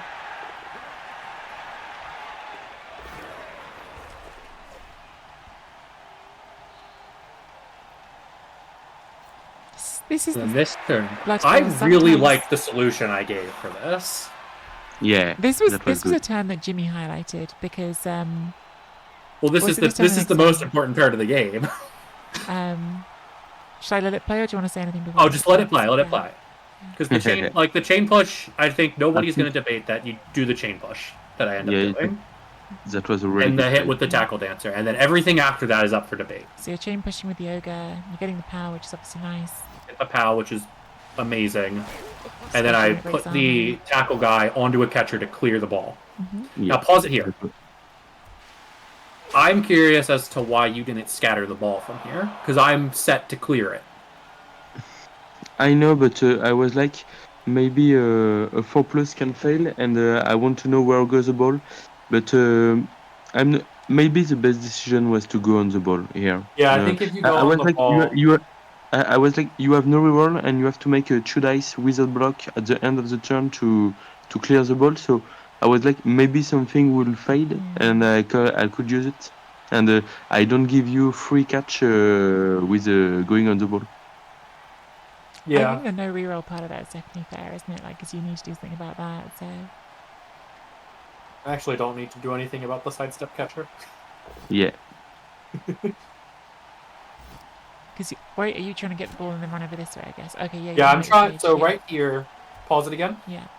So after talking it over with Jimmy, he would have wanted the lino that blitzed to actually be a tile closer to the sideline, either where he is a tile closer, or a tile closer, and a tile up, because it blocks the sideline for some bad scatter catches. Yeah. He also would have wanted to move the guard dwarf to pinch in the sidestep catcher. Mm-hmm. Okay. I was thinking to instead pick up the ball, build a cage to the bottom left of the ogre. Yeah. With the catcher dodge on my end, covering the top left tile last, I think it was. It was covering one of the left tiles last. Because I'm looking at it and I'm like, well, the frenzy guy has a path to the ball that way, but it's very annoying. I think catcher fills in the bottom left tile. And from there, with the stun on the strip dancer, the stun on the sidestep catcher over here, and the tree rooted, I basically am set to at least figure out how to punt the ball, if nothing else, if I can't build a cage next turn. On my turn 15. So Jimmy's thing here is the difference between covering the fail state and thinking about the success state, and you've thought more about the success state. I thought, yes, win the game now.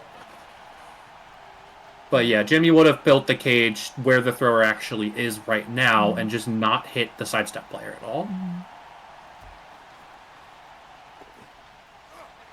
And then I fail the pickup, and it just God scatters all the way through. Yeah, and this is the turn the elves have been waiting for. Miracle.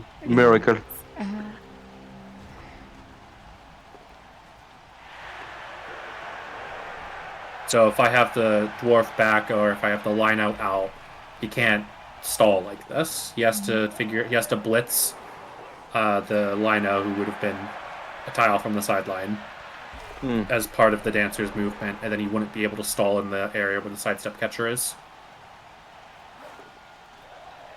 I did not like actually taking the block here. I would have just done the dodge. Yeah. Because if you wrestle, I can get my wrestle piece in and 2 dice the ball.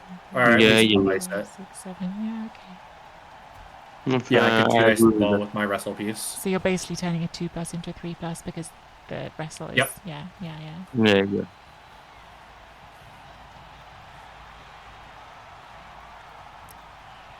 from here. I'm not sure if much Nothing happens really from here. matters. I just kind of feel like No, it nothing. feels unsatisfying. Nothing to see the matters end of from the here. drive. But yeah. The game ends. Yeah. I get a 2-turn. It's not good. Or no, I just get a 1-turn in the rain with no rerolls this time. Wow. If anyone was going to do it, it would be you in this tournament, J-Lab. But in France, we have an expression where we say never chew without free. It's a French, so I was like, okay, this is the end of the tournament for me. Yeah. Amazing. Well, that was an incredible game too. We have been going quite long. It is now very late for me and Olivier, so I'll say it again. Is there anything you really want to go to game 3, or should we call it there, or what do you think? There's definitely parts of game 3, but if it is too late for you, it is too late. What do you say, Olivier? Yeah, we can do it fast, I think, because there is not a lot of things to say about this game 3. When I think there is I made a good defense on second half and put some pressure at the good moment. So because G-League has no big removals, I finally have 2 chances to score, and it ends like this. And where we talked about this on Discord after. It was like during this game, he had a lot of good dice at bonus moments, but when he needed it on the to try to take off to blitz my ball carrier, or to make some 3+ really important with his catcher, he failed the important dice. So I think I have some issues to enter in the match, but I finally managed to survive, and then I have finally a good offense. But really hard start for me. Where would you like to skip to? Which part of the game would you like to go to? So turn 1, the tree 1 in 27s. Oh my god. After rooting, I think. Yeah, so it unroots itself. Yes, it takes root and then immediately 1 in 27s. I think our lesson from try and remain relevant. From seeing something that just happened in another game is that you need to trust this tree a little bit less, Olivier. No. There is no problem about this, because a lot of people see the bad moment of the tree when the ogre knock it out of something like this. But when the tree man goes to rush to stuck G-League in a bad spot, it was great, and nobody sees that. So I'm looking the good moment. It's my mindset every time. But yeah, if we're not going to do this whole game, is there like a turn you want to head ahead to? Yeah, we can kind of. Yeah, So you can skip ahead. So that all happens. Snake the pickup. I can get a guy on the ball. Oh my god! Okay. Now from here we want to watch a bit. For here, what? Yeah, I just get a guy on the ball. There was so many moments in this series where things just seem to be going so wrong for Olivier. I forgot about the snake pickup. So you've already had the tree go 1 in 27, and then we snake the pickup as well. Oh, the tree's not done. I'm not so lucky guy. Dancer comes back to clear the ball. Does not get a POW. Yeah. And I'm thinking that you would just dodge and pick up. And then you don't. No. You wanna take this guy out. Yeah. I was like, I have to kick this Asus guy, and I was like, I have just 1 reward right now, so I need to take some risk. Yeah.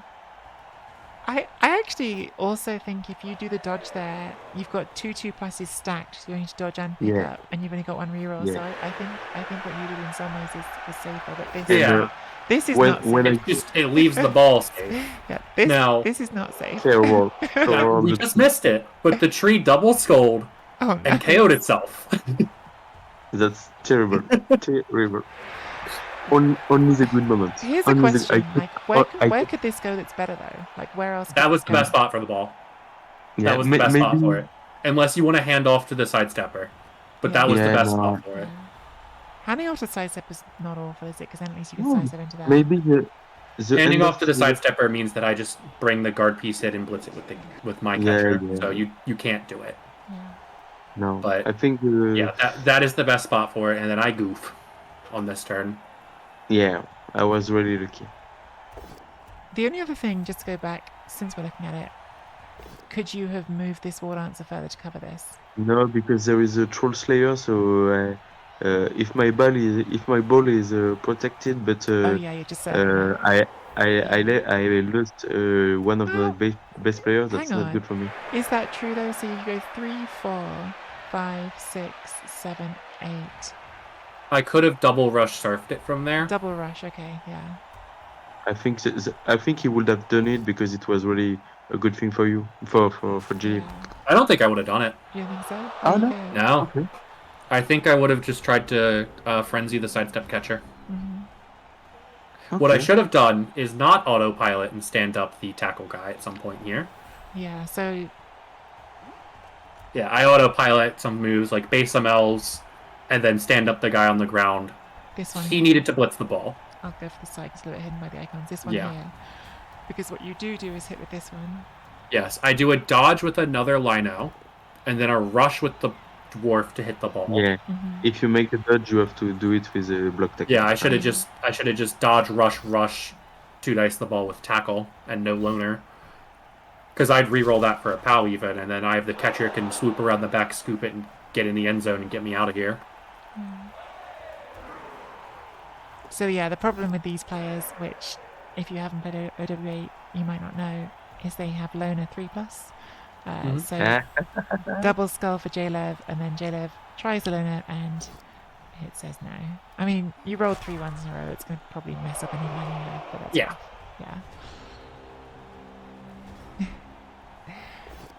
The only other thing here, though, as well is, which I know you had this. Yeah, you were just going to pick up. And That was score. my pickup. That was get me out of here. You were just going to score if that worked. Yes. If the scatter let it happen, I was going to just pick up the ball and put it in the end zone, regardless of whether or not I had rerolls. There wasn't anywhere else I could put that ball.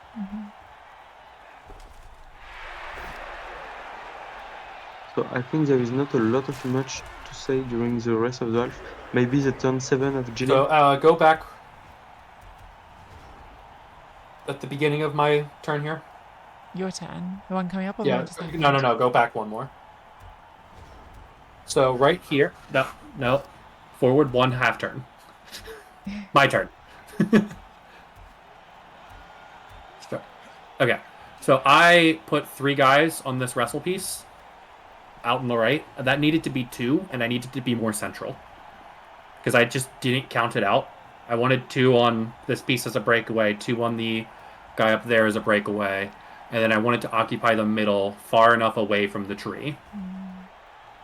And what I end up doing is exposing the tackle guy after getting him back, because I just was 1 player short of what I needed to do here. Yeah. My wrestle should have been a tile to the right. Guard could be more central. Catcher could be in front and hiding the tackle blitz there.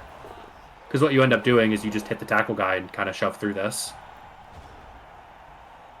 Yeah, that's this not is just a like good a thing. 1-player screen, isn't it? It's not that strong. Yeah.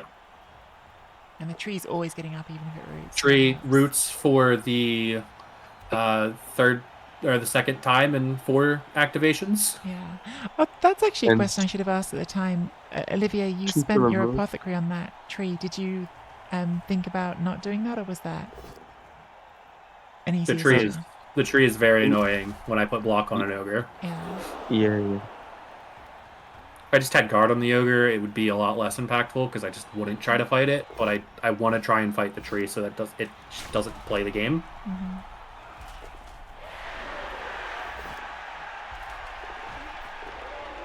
And here we're just putting this side step on here because we're just saying we don't want this blitzer to play. Right. Yeah.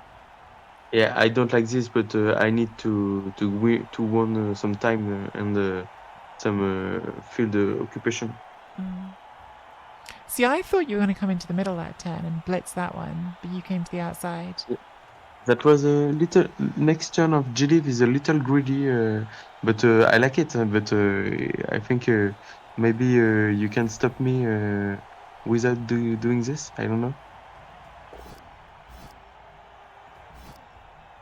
forget exactly what I do here. You go for the ball next turn with a. Oh yeah. Next turn I know, but this turn I wasn't. Maybe too keen on. that was a little greedy.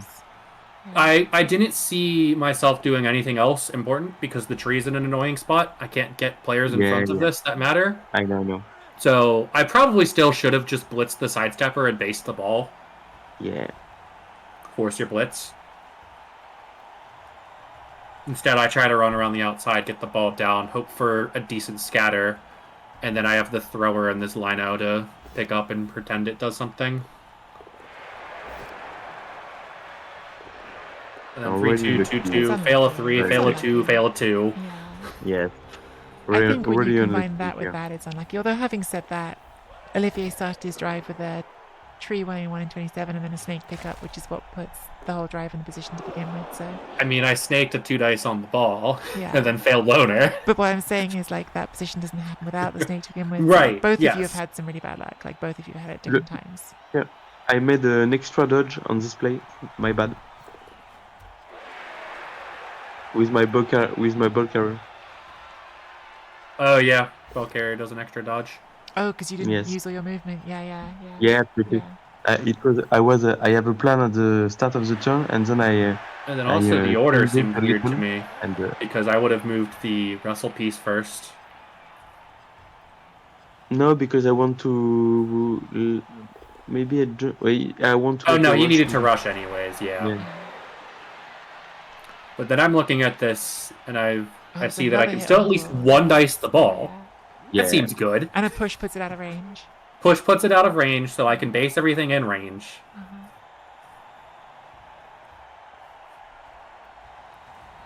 So it's still not even over for me. Well, I'm like trying to go quicker, but like there's just no part of this tie that isn't dramatic. Like every game in this series, it's all drama. We can fast forward. I get to hit the ball, and then I skull. So I know another skull on the ball. Yeah. That was a skull, and then you skull.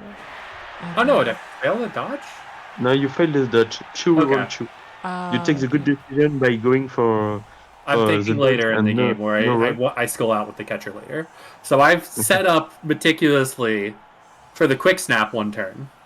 Yeah. Time and time again. Hoping that it can happen. And it does the time I burn all of my rerolls, and I also scuff it. I needed to move the tackle guy where wrestle guy went. He needed to be forward so that I could not roll a rush. Oh, so we're going to try and do the catcher 1 turn even. Yes, the catcher 1 turn is so much better because it doesn't use the blitz, which means I can just blitz through the back line. 1-3+ instead of 4-3. I have to do a rush here because I didn't count.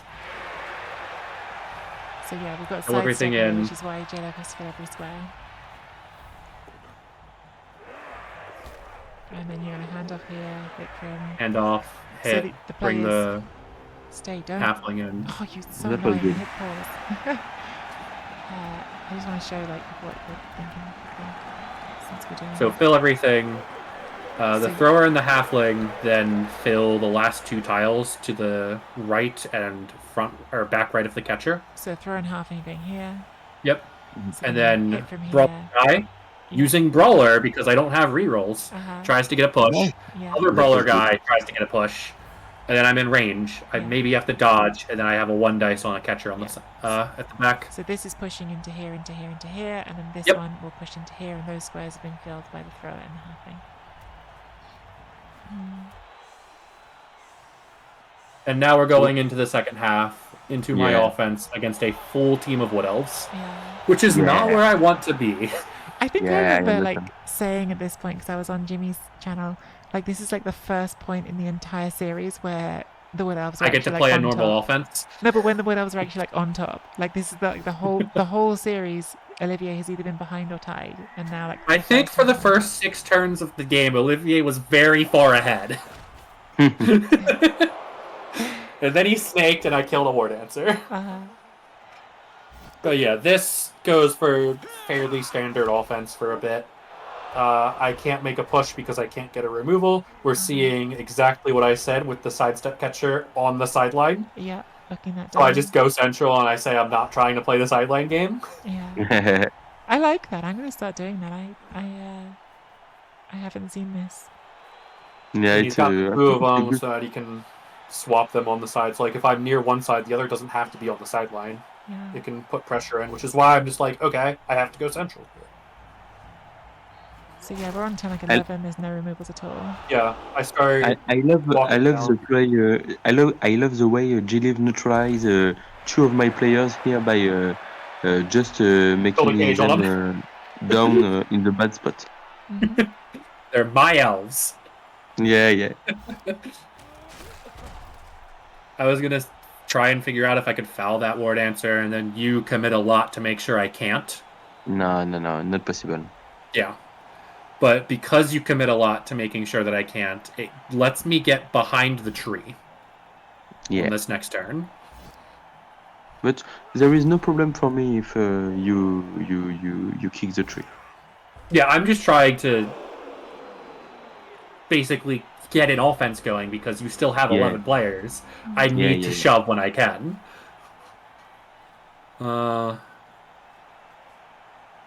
I should not have stood up the guard dwarf right away. I didn't think that all the way through.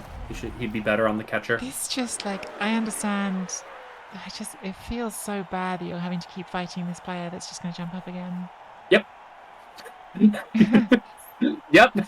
I have to keep fighting it too because I need the middle of the field. Mm.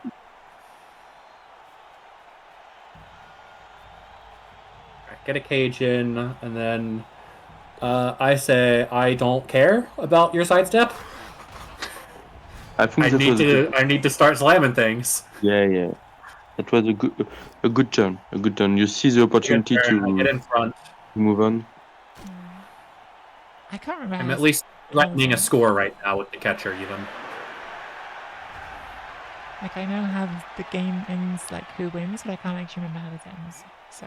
And then we go back to game 2 type of defense where he just shoves pressure into this. So I almost brought that up, but I don't want to like have to bring up everything because I don't know if it's too obvious. But like, I'm guessing, Olivier, the reason you haven't put the pressure on like that before is because the ball was in an easy spot for the OWA. It wasn't easy to pressure it because the whole team was together. But now you've actually separated their team a bit because the ogre in this player is the other side of the tree. So there's fewer players here to isolate. He also doesn't need to score on this drive. Yeah. Absolutely. Yeah. So this turn, for me, coming up, I need one of two things to happen. I need the Troll Slayer to roll a push and then a pow, or I need the Ogre to knock down the tree. Mm-hmm. Yeah. The Troll Slayer gets wrestled. The Ogre boneheads, so I can't swing back to the left now. Nice pow. But you're really nice pow here. Yes, pow, remove the strip dancer, which is really important, and have to turtle a little bit. I don't like walking backwards here, but it needed to be done. There is a really interesting push next turn. You can go for my turn, I think. Yeah, you can skip ahead from here because I start rolling dice like there's no tomorrow from here. Because no. Just go back to my turn, please. Yeah. Okay, so now look at this. I can with the War Dancer Frenzy. I can have you can chain the tackle guy out on the tackle guy, and then go for one dice with a wrestle on your ball carrier. Yeah, I didn't see that.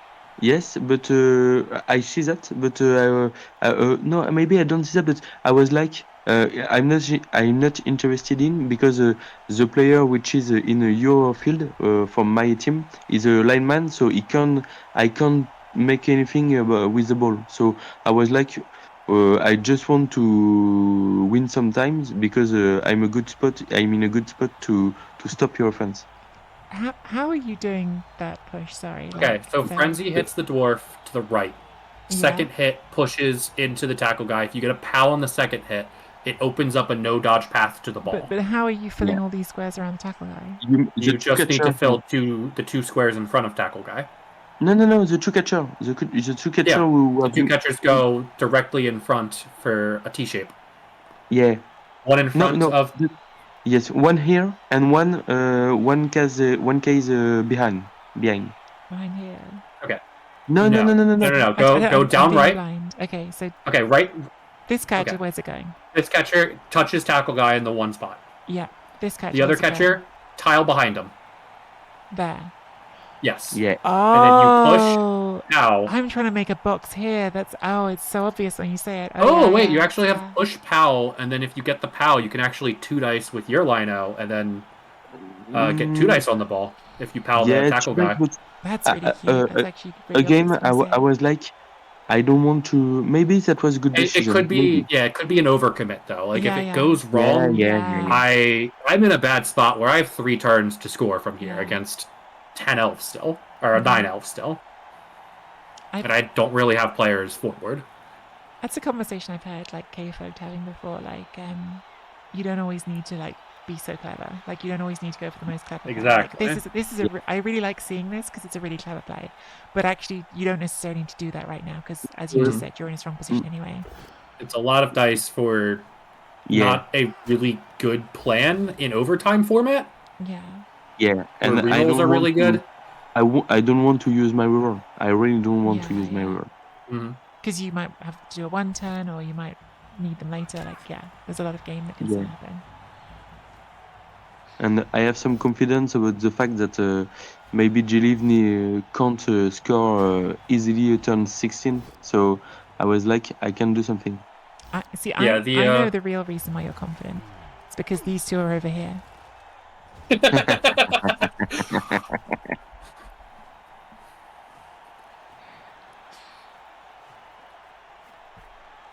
So I end up just going after the tree because I need to get through this. There's no other path. I set up so that if I failed Dauntless, I could at least still have a 1 dice because... That was the first time you send your Troll Slayer against my tree, my tree, and I was like, oh, it's not so hard to take back the tree with the Troll Slayer. So Troll Slayer's just better at dealing with the elves. And then because I got the removal on the strip ward answer, I can hand off to the catcher. Catcher is in range. Absolutely. Good call. And then if this isn't overtime, I do a rush to complete the cage there, but since it's overtime, I don't want to just kill my tackle blitzer for no reason. Yeah, again, we do skip through. People watching, I might not have explained that, but because it's now 1-1, if this game's a tie again, then it does go to overtime. So that's another reason for both coaches to be really careful with those rerolls, as they've been saying. So for the first time of the half, I send an elf against the ogre, and I go for full pressure because I was like, I don't want he can have a clean cage on his turn 15. Yeah. Like, it's not impossible to get forward, but it's hard to get a good amount of players forward, and that's always the thing, isn't it?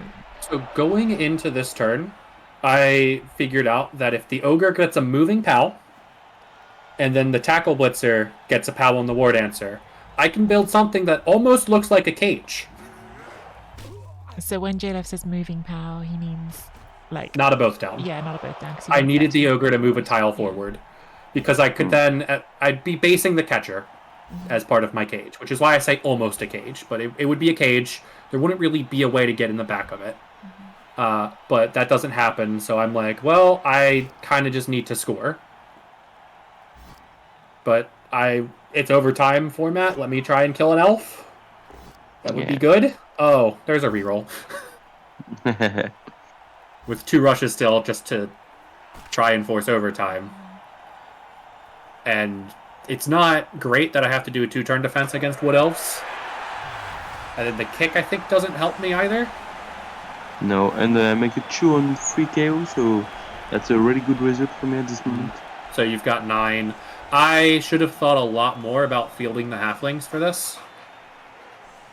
Because even if you get the ball on a sidestep catcher, I can just kill things behind and go for the surf anyways.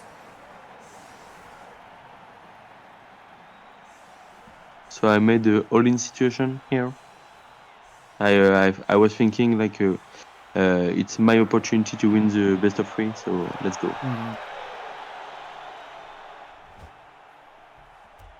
So this And was I was this was like, a question I had on this, Olivia. I remember thinking this at the time. Like my instinct looking at this is a very soft middle. Like we just block that and go through the no, middle. no, no. But you But didn't look at that. You uh, went to sideline. yeah, yeah.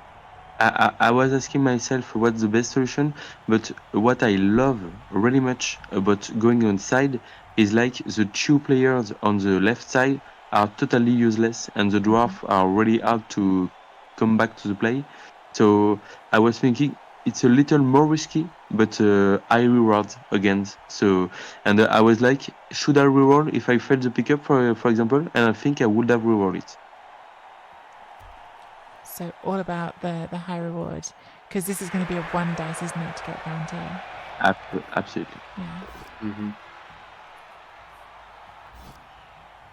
I also should have chevroned a tile backwards from where I was so that the tree wasn't involved in basing Yeah, things. yeah. Mm. Which just really means that you take a hit with the tree instead of with an elf. But it would have helped. Yeah, because that's doing good work there, right? Turning up 2 dwarves.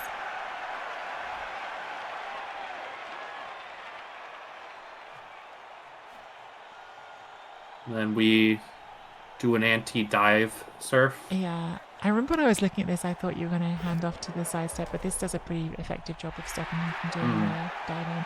Again, though, if JLF had the halflings. If I put both the halflings Yeah. on, I could dive surf. Yeah. But you just go the other way from both of Yeah, them. they wouldn't be on the same side and be able to get there, would they? So. Yeah.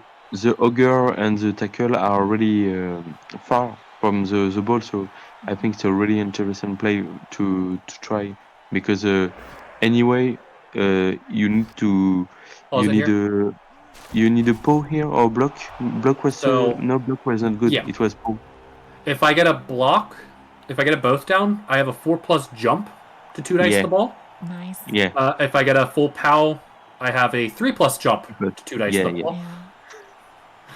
But that's not And so easy if I get to a block. push, it's still just a 6+ dive in.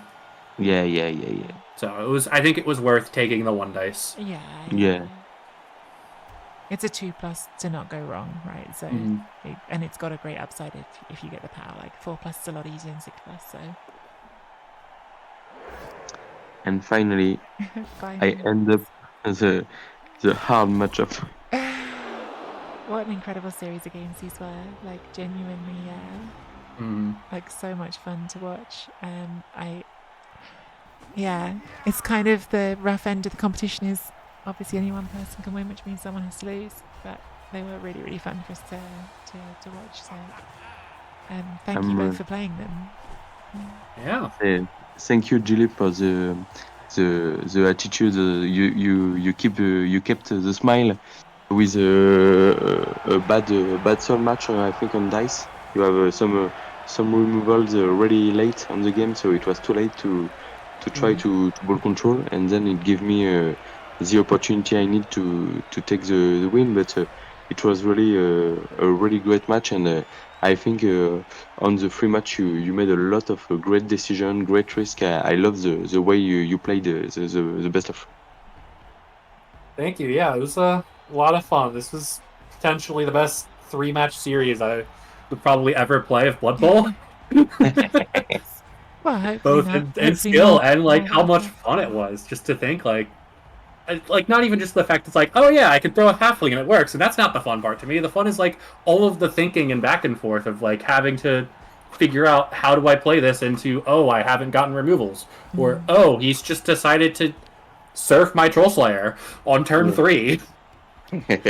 That last game, you got a couple at the end, but that was the only game in the 3 where you really didn't get removals in a big way. Yeah, that was the problem. Was I just couldn't chip them.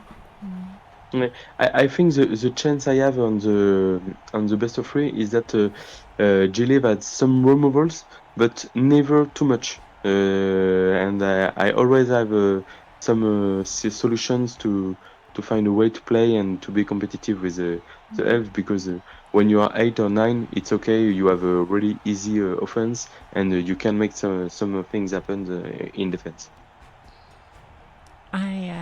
I really enjoyed watching them. I've really enjoyed doing the replay cast with you. Thank you both for doing it with me and staying up super late, Olivia. I am sorry it's gone so late. No problem. But is there anything that you would like to shout out or promote before we finish up the cast? I think for me there is one thing I said on Purple Chest stream last sorry, nothing. I don't think my words, but the most important thing at Blue Ball is to take some pressure and to not blame the dice because you can't do anything about this, and you just have to try to improve. And when you look at all the video. You just realize that I made a lot of little mistakes or some decision who can be discussed, and I think the most important is to try to improve and to find a way to play better if you want to improve at Blue Ball. That's definitely a really good way of thinking about it, and people who watch me regularly know that I probably moan too much about the dice, so there's someone who does a lot better telling you the right way of thinking about it. Jaleb, was there anything you wanted to shout out? I mean, I also moan about the dice, but I think I still try to keep the level head and not back down when I can. I probably didn't do that in this game when I went for the 3+3+2+2+. I think it probably would have just been better to save it for the one turn, even if I think I can only toss a halfling for it. But oh well. Yeah, that's a very interesting question. I don't know. I'm with you. I think I would have put the rerolls in to try and get that sack because it was a good chance to knock the ball down. But it's hindsight always gives you a different perspective, right? But yeah, you gotta put yourself in a spot where you just never actually back down, because we were both in that spot at different times. Yeah. Game 1, I was in it for 6 turns. I'm like, well, I have nothing going for me. Let's see what happens if I just roll dice. No, but it worked out. And then game 2, you basically, I almost had you dead to rights with that final pickup attempt, and you fought through it. Olivier, I was just trying to shout out your Twitch channel, but I don't know what your Twitch handle is. Is it not Olivier? Do you like yes, something it's else? Olivier. Do you like 37 here? Yeah, I got but I most of my content is on my YouTube channel, and I will not post this video because I'm too shameful about my English level.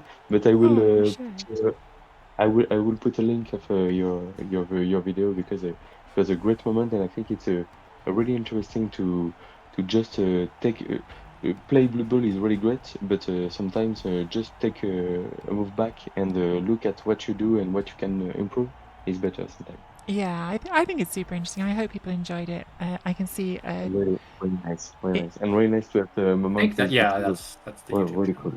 Yeah, I can see Lady LaFay and Bryden Cheney both said thank you in chat, and have obviously stayed up very late for their time zones. But hopefully on YouTube, where it's not this time in the morning, more people get to see it as well. And I think people already appreciate it. So yeah, I think it's a good thing. And your English is amazing. Yeah. By the way, just need to say that that's ridiculous. Your English is great. Don't apologize for that at all. Thank you very much. Right. If you are watching on YouTube, please, if you enjoyed it, do like and subscribe. And if you're watching on my channel, definitely subscribe to Olivier's channel as well.